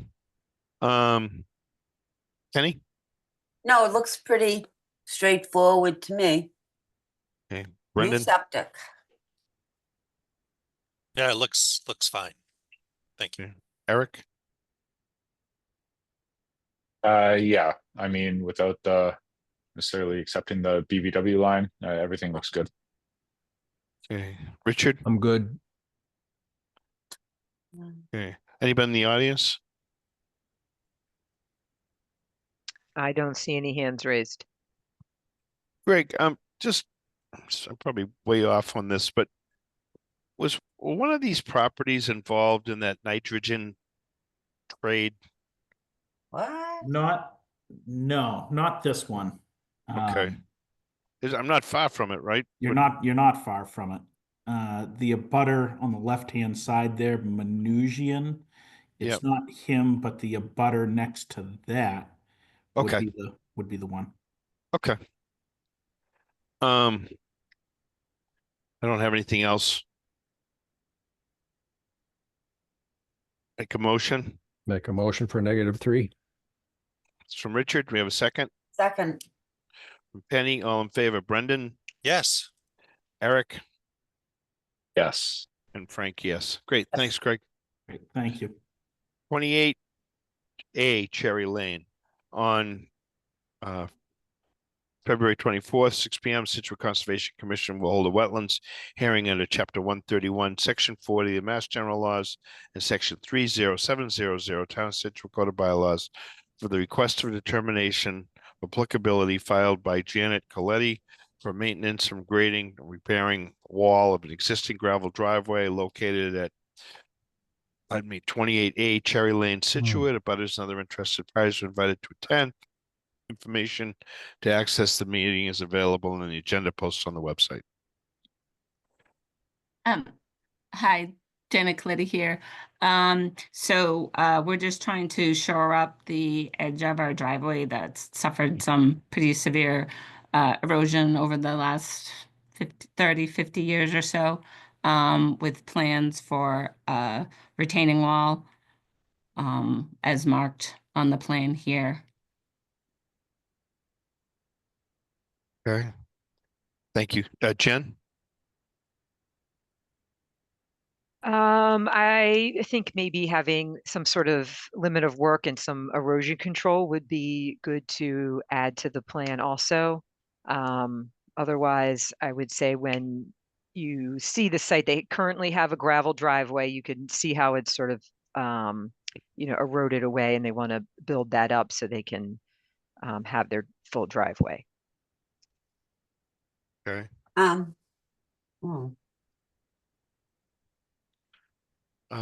So Penny, you want? well, I don't understand. It looks like they're making a, wait a minute. Why are these trees in the middle of the driveway? Oh, those are bushes that are being removed. They're basically falling down the hill anyway, so they're going to be removed. The I haven't been down there, but I don't want to make a comment. I don't quite get why it's going out. Oh, Go just to because. someone else, Frank. Well, Oh. let her go ahead. Okay, I'm Oh, sorry. no, I was going to say that area is particularly bad. It's like got a 17% slope. So in order to meet the grade at 11 and go down gently, so it's not a precipitous drop, we're going out that much, so it grades gently down. That's the only reason why. So you're bringing in fill. Yes. Okay. Move on, Frank. I gotta think so. Okay. Please. Brendan?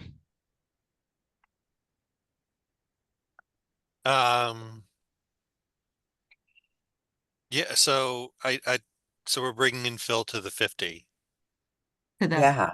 and building a retaining wall. How high is the retaining wall? So I think at its highest, it'll be like 3 feet. Everything's in the 50, Brendan. Yeah, Yeah. it is. All right. I don't know how I feel about it.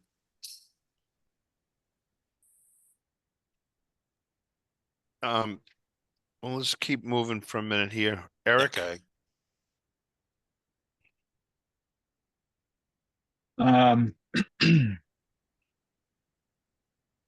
Yeah, I mean, so there's two things, right? I mean, the driveway has to be safe and usable to create access to 28A.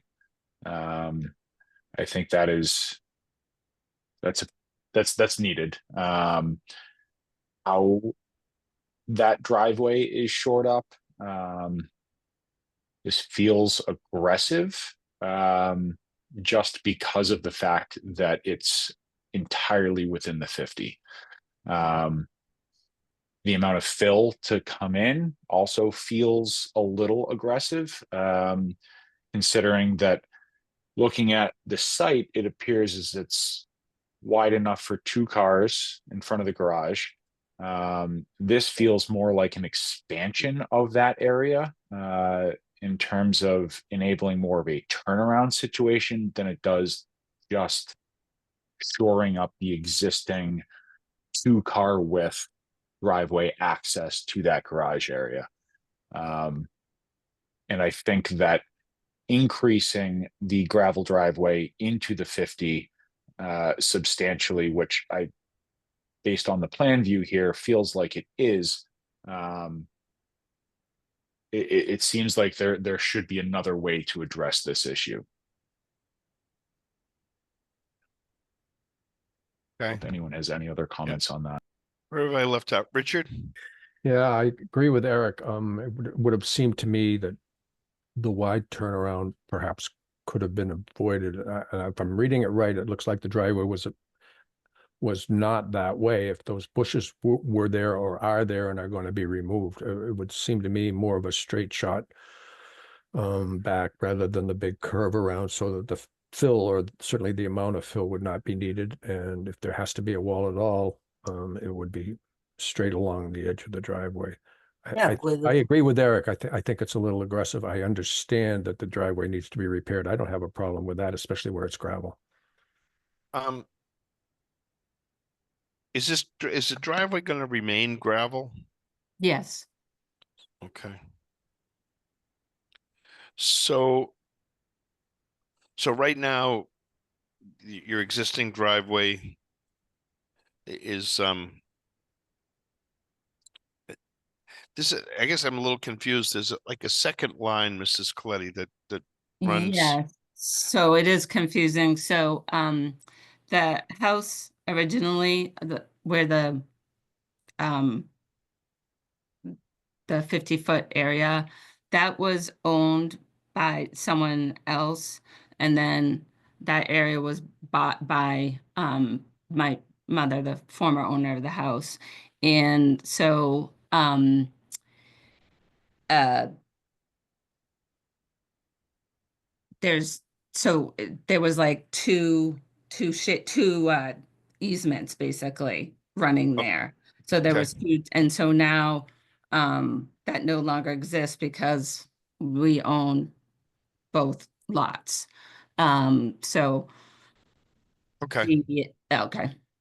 And then so in this, there's like a blue line, shaded line, which wants to be your driveway, and I guess so the edge of pavement is where the gravel driveway joins some asphalt. That's out by the street at Jerry Lane. Yeah, Okay. the road. So there's no pavement going on, and your driveway is going to remain gravel. Correct. Okay.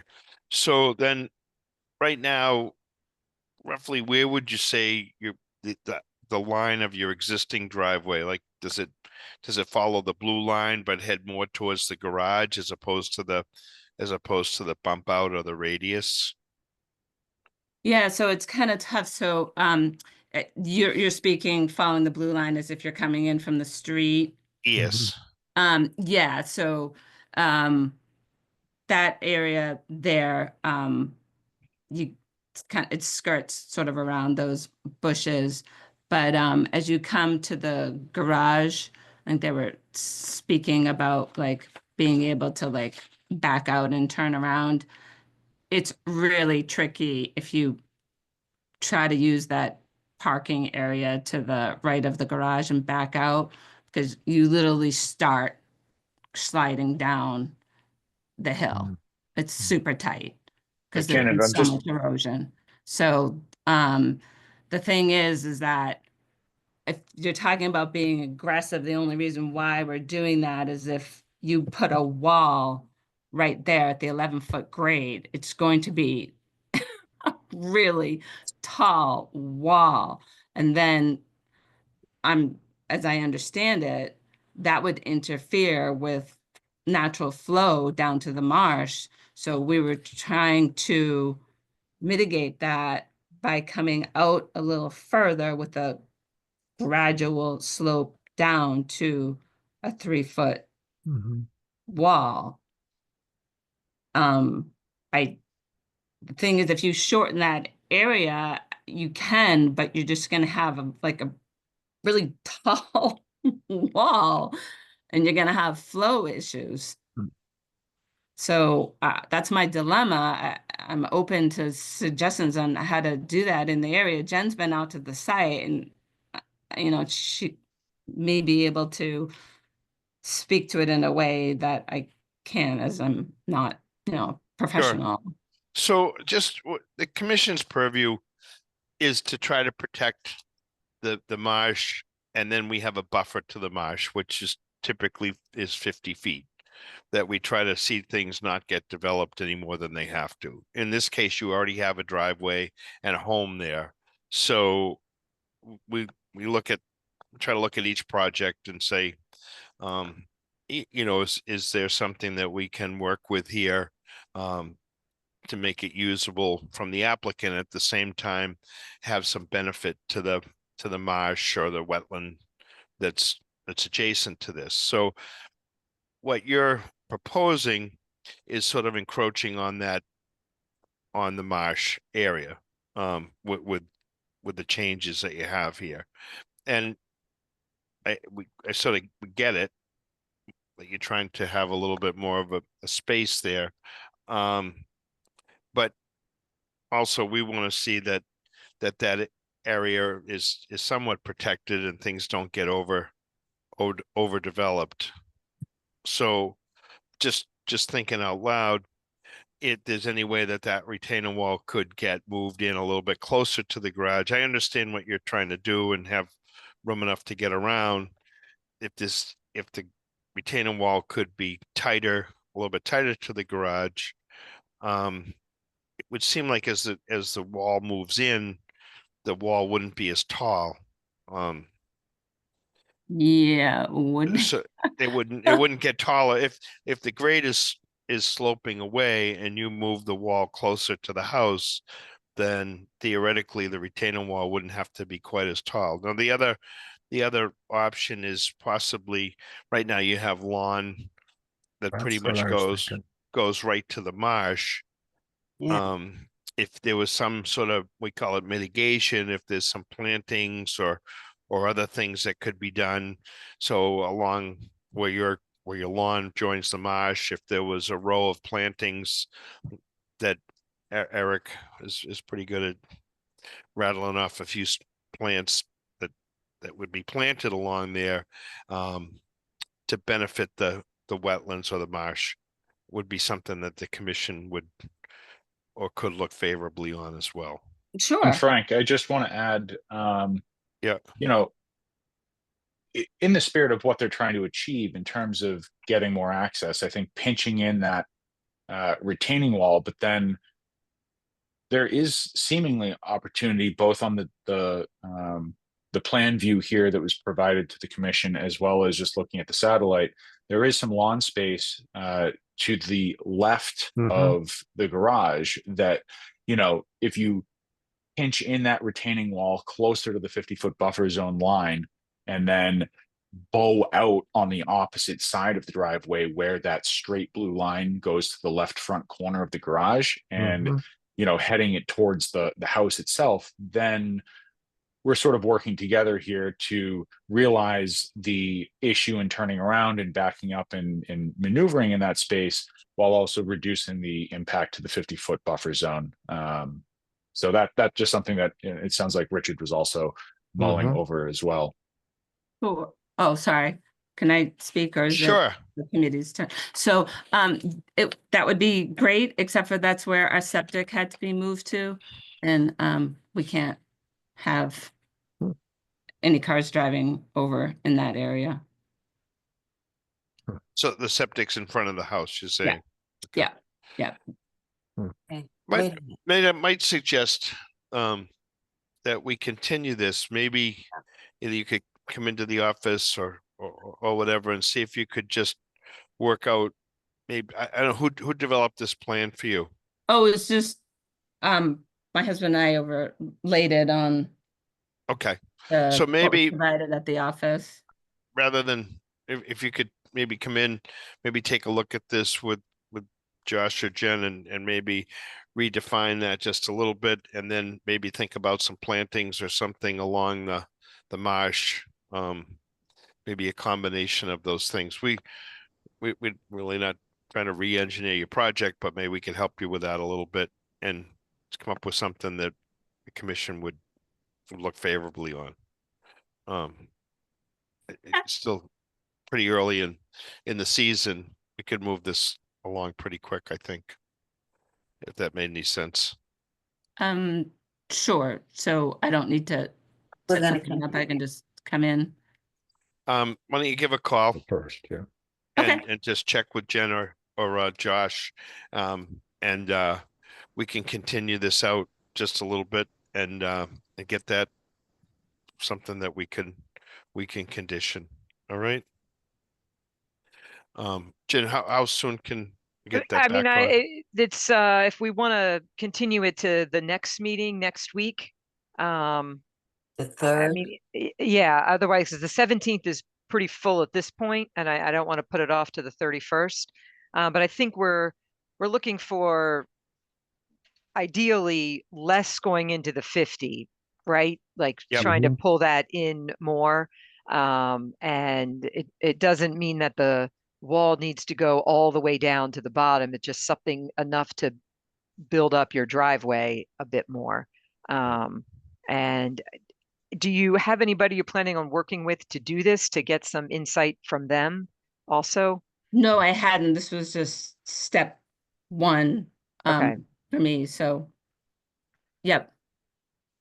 Maybe we can take a look at it before I leave, Jen, and then Okay, sounds good. Mrs. Coletti can give a call and come in. All right. Okay. Sure. so we're Alright, gonna s- continue this to the third, Jen?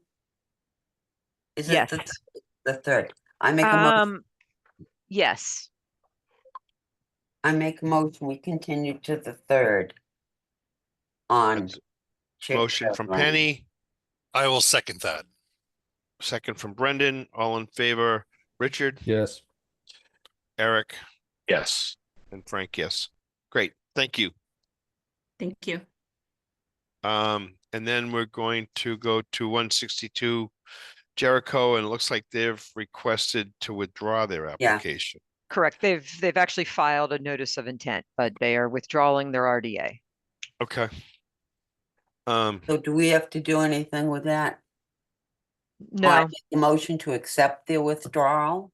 I I think mean, we're good. yeah, we're good. Okay, that's all. Nice. Okay, Frank, did you get the picture I just sent you? yes, We'll discuss that with Jen, okay? I don't like that tree. okay, Yep. thanks. Okay. So minutes, documents, Oh. who's got what? Let me see. Well, the minutes from 2:10 were great. Do we have to accept them? Yep. Yes. I'll make a motion to accept the minutes from 2:10:25. I'll I'll second second. that. So, Oh, I think Eric got that one. yeah, Penny. that's Gotta give fine, them something here. fine. All right, motion by Richard, second by Eric, all in favor. Penny Aye, yes. and Brendan Yes. and Frank, yes, great. Jen, you have anything? Yeah, yes, we have 113 River Street modification request. I don't know if maybe if we want to bring up what they proposed. It was a raise rebuild that has an order of conditions, and there was impervious on the site that was conditioned. It was accepted on the plan to remain. They're proposing sort of rearranging that and adding some additional features, including landscaping, but some other permanent structures in the ground. So I'm not quite sure that it's a minor modification, but we do have Sean Pappage on the call if you want to hear him give a description. Well, if he's been waiting all that time. All right. So Sean, you're unmuted, and I will try to get this up. Okay, that sounds great. I appreciate it. This is Sean Pappage, Landscape Architecture, 222 North Street in Hingham. Can you hear me? Yep. We got, yeah, Sean, thank you. We'll get the pictures up for you. We have a couple of plans that we did. The project, the house that was done is under construction, designed by Julie Johnson. I think she's on the line too tonight. It's under construction right now with Jim Boynton doing the work, and it's come along very nicely. It's a house on pilings.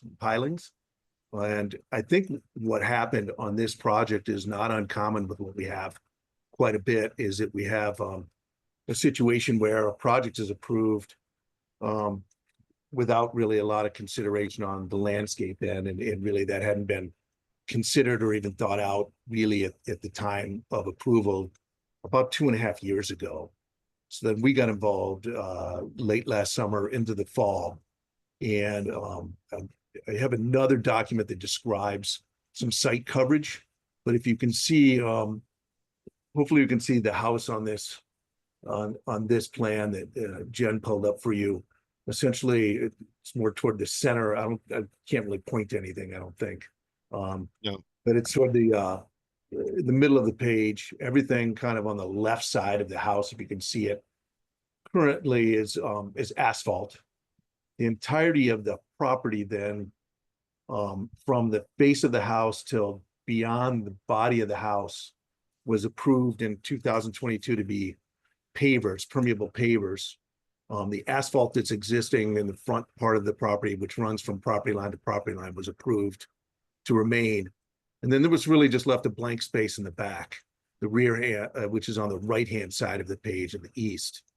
So then we got involved and worked with the homeowners, worked with Julie Johnson and the project team and Paul Mirabito over at Grady and with Ross Engineering prior, and worked on a plan to introduce more of the permeable pavers, as well as some other site features, an outdoor grill area and a fireplace.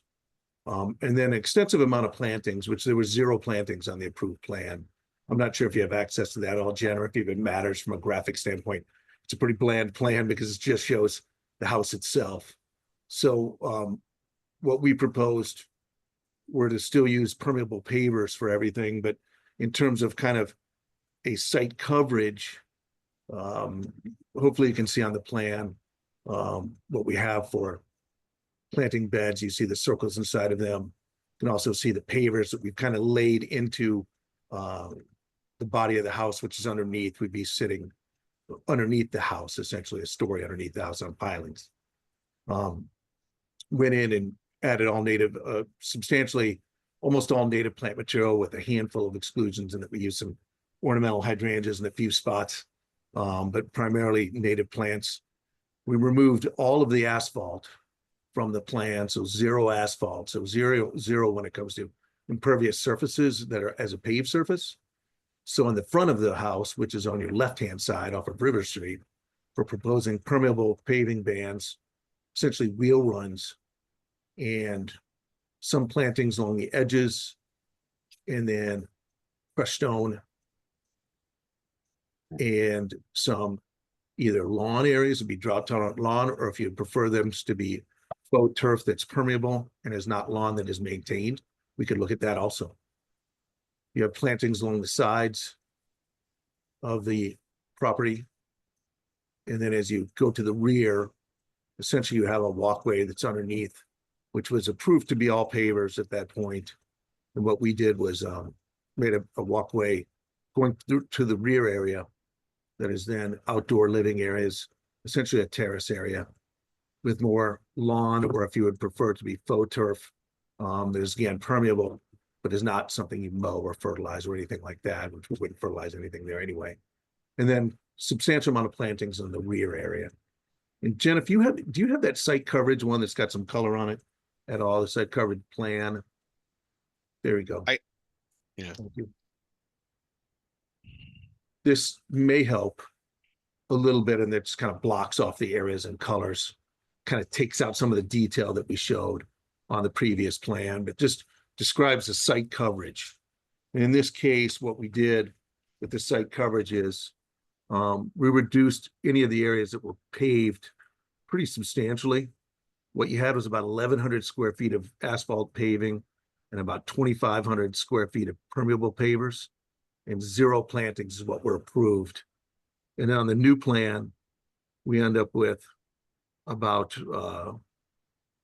again, no asphalt, 0 asphalt, so zero for impervious paving that was used to be the entirety of that whole left-hand side, and turned it into a reduction in permeable pavers. And then we have more native stone, a 3/4 inch stone, which is an impermeable surface in the storage areas that are kind of tan there. And then we added about 1,000 square feet, about 961 square feet of either the softscape in drought tolerant lawn, which is about 400 square feet, and about 567 square feet of native plantings. And so we feel like it's an improvement on what was an approved plan, which really felt like it was just kind of an incomplete plan at that point. But it's a significant amount of planting versus zero planting. Feels like it's a win-win. If there are any obstructions that you would call, say, the fireplace and the grill area, those could all be built up onto risers that will allow for flow underneath as necessary.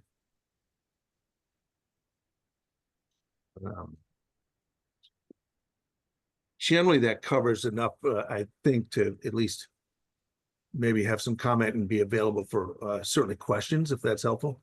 Yeah, I think that would be good. Thank you, Sean. Thank you. Unfortunately, not having what I don't have it in front of me, what we conditioned just a couple of years ago now. I'm drawing a blank on the site. So Jen, why don't you, if you want to comment first and then jump to members.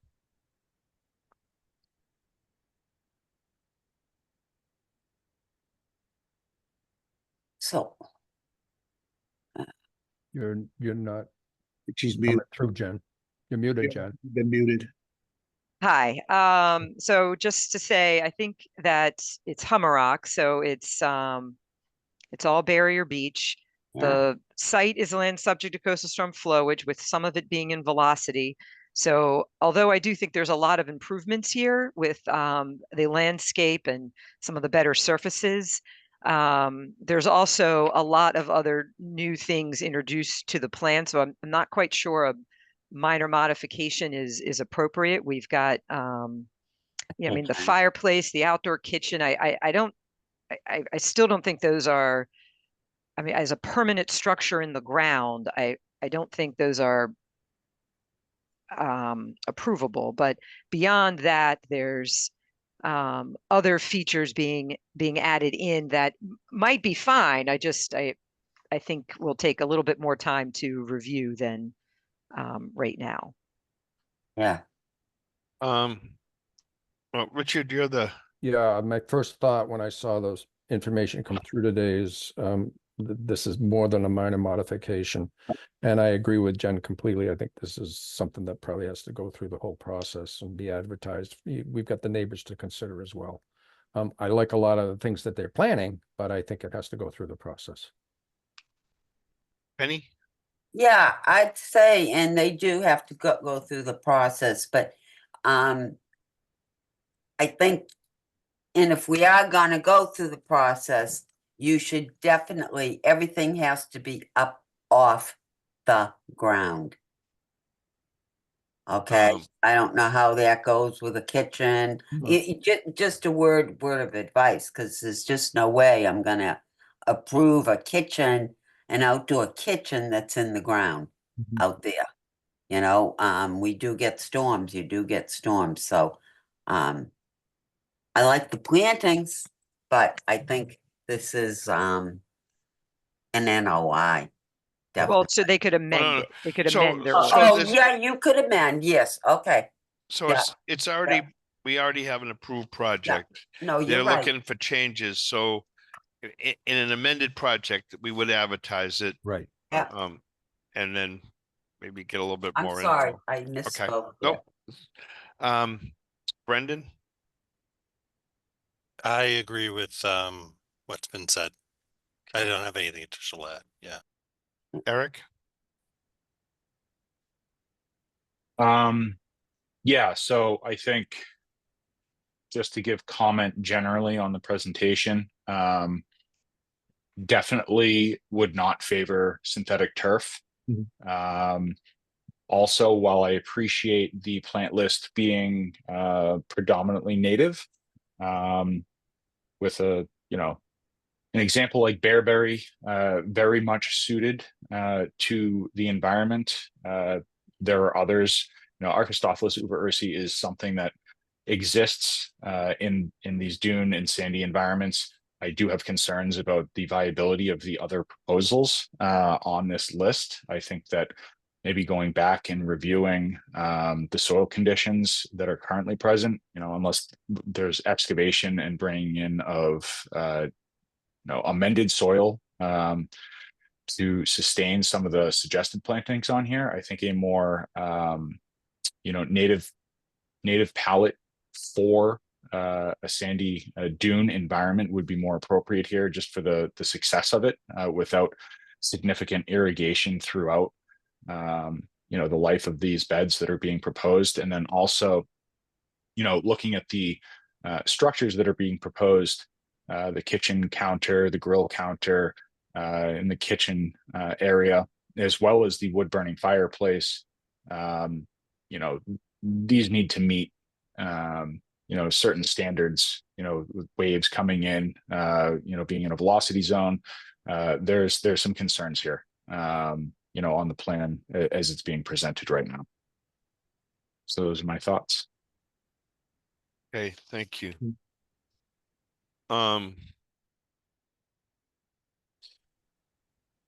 Do we have anybody in the audience for this one? It's not really a hearing, so I guess there wouldn't be. All right, so I think, Sean, you got the gist of the commission members' concerns that it is going to have and I think that's probably appropriate. The amount of changes. An amendment, correct? But I also, just looking at this and realizing where you are, you're hearing the concerns from the commission that, and you brought it up, that things could be elevated so water can flow, and give some consideration to, what could happen to some of these things if there is a storm, so that they're not all washed off site. I think the commission appreciates certainly the effort into removing the asphalt and getting as much permeability on the site and extra plantings and whatnot. I think it's a great move towards doing this, and maybe between that and just taking a look at somehow some of these are put together would be super helpful. Okay. Does that make sense? I think so. I mean, I think so, in terms of some of that on the plant material, and I appreciate exactly what Eric is describing in so many of these properties that are residential properties in this Humrock area. And there's not too many places like this, certainly, but I could say some other places that are somewhat similar to Humrock around Massachusetts. It's a unique place. We find ourselves doing drawing from both the native plant palette, but still also some of the hardy, maybe regionally accepted palette that we find up and down the area. So we, at times in a residential setting, we're not 100% purist on the plant list as much as we might always want to be. We sometimes still try to give some of the classics an opportunity to see if they would do well there, that are regionally hardy and have been accepted as kind of a hardy secondary non-native list. But we can still try to go even a little more native than what we've shown. So I appreciate it, Eric. Well, thanks, both of you. Maybe, don't hesitate to reach out as well if you have some things put together and you want to share them. Choose Jen or something, and she can send it off or whatever. If you can use the more common names instead of the Latin names, you might leave the rest of us with a little like. Yeah, Eric's the only one that knows what you're talking about. Well, as long as they're the common names that everybody is used to, Yeah. that works out pretty well.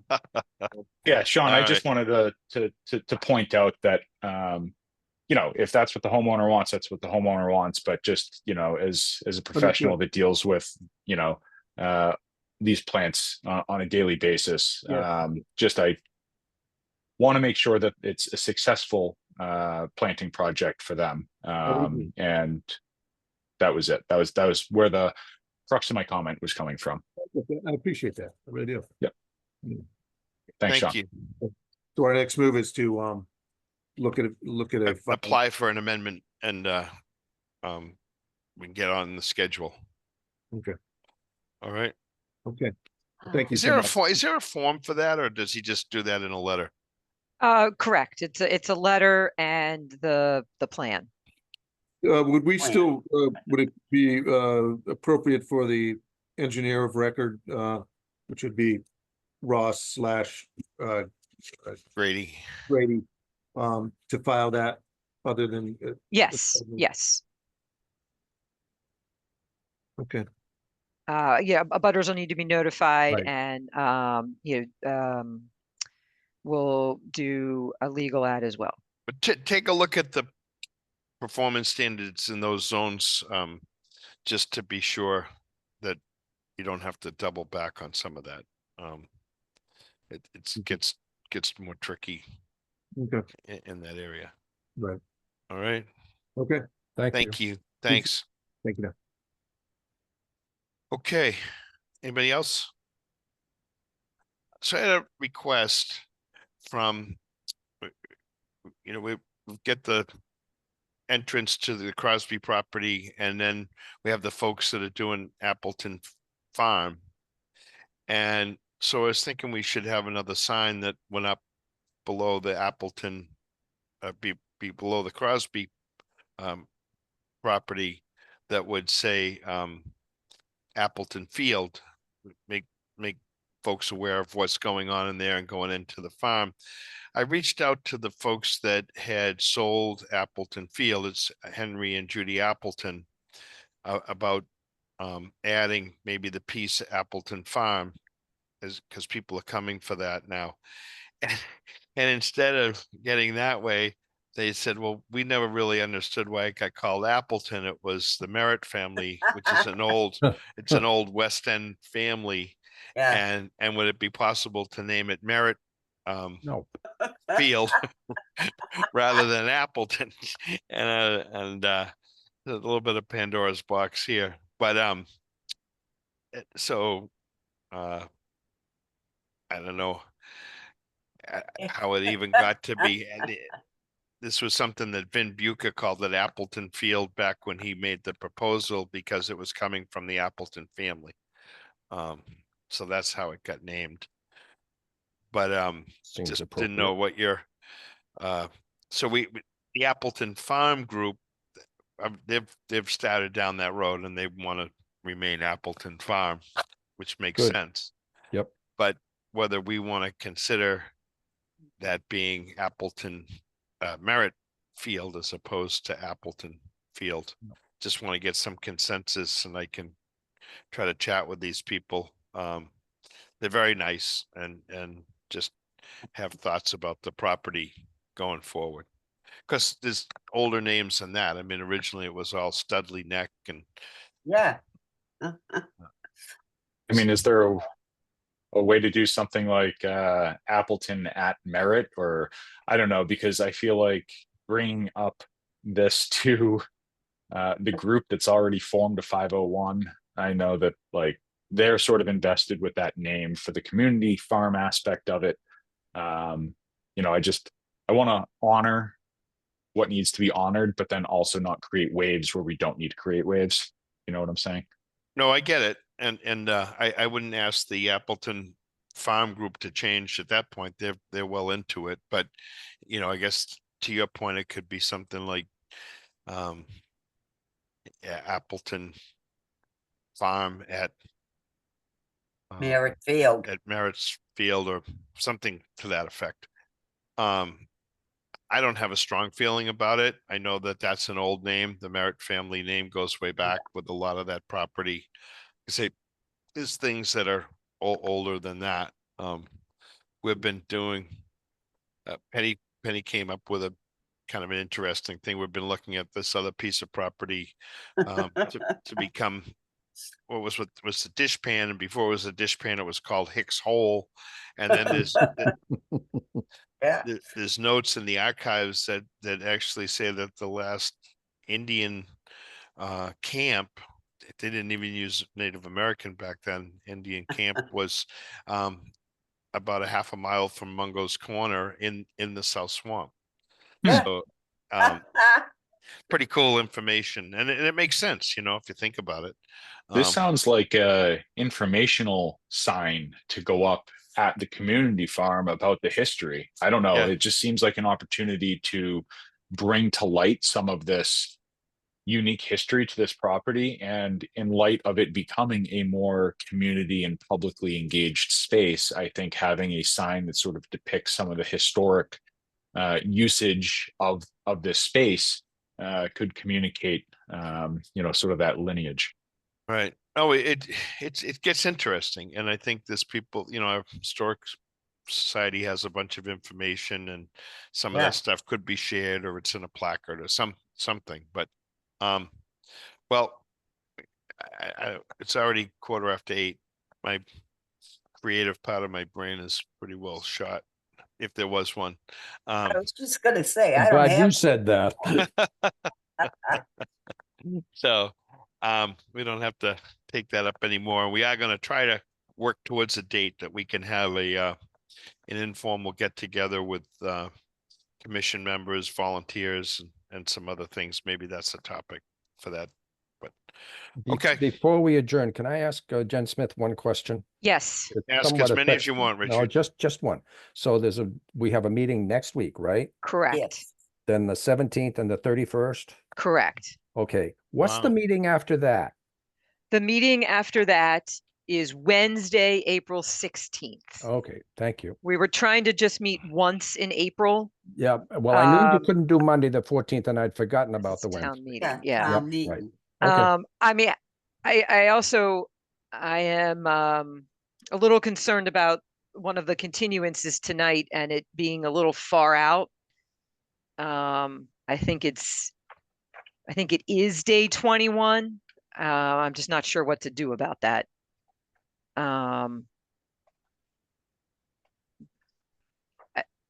I wasn't trying to start I just had lost track of when that meeting after. The meeting in April is a Wednesday, and I the know that'll be a 16th. long week, but I was trying to just meet once. Yeah, because you have a town meeting and the next week you got a holiday, so. yeah. Right.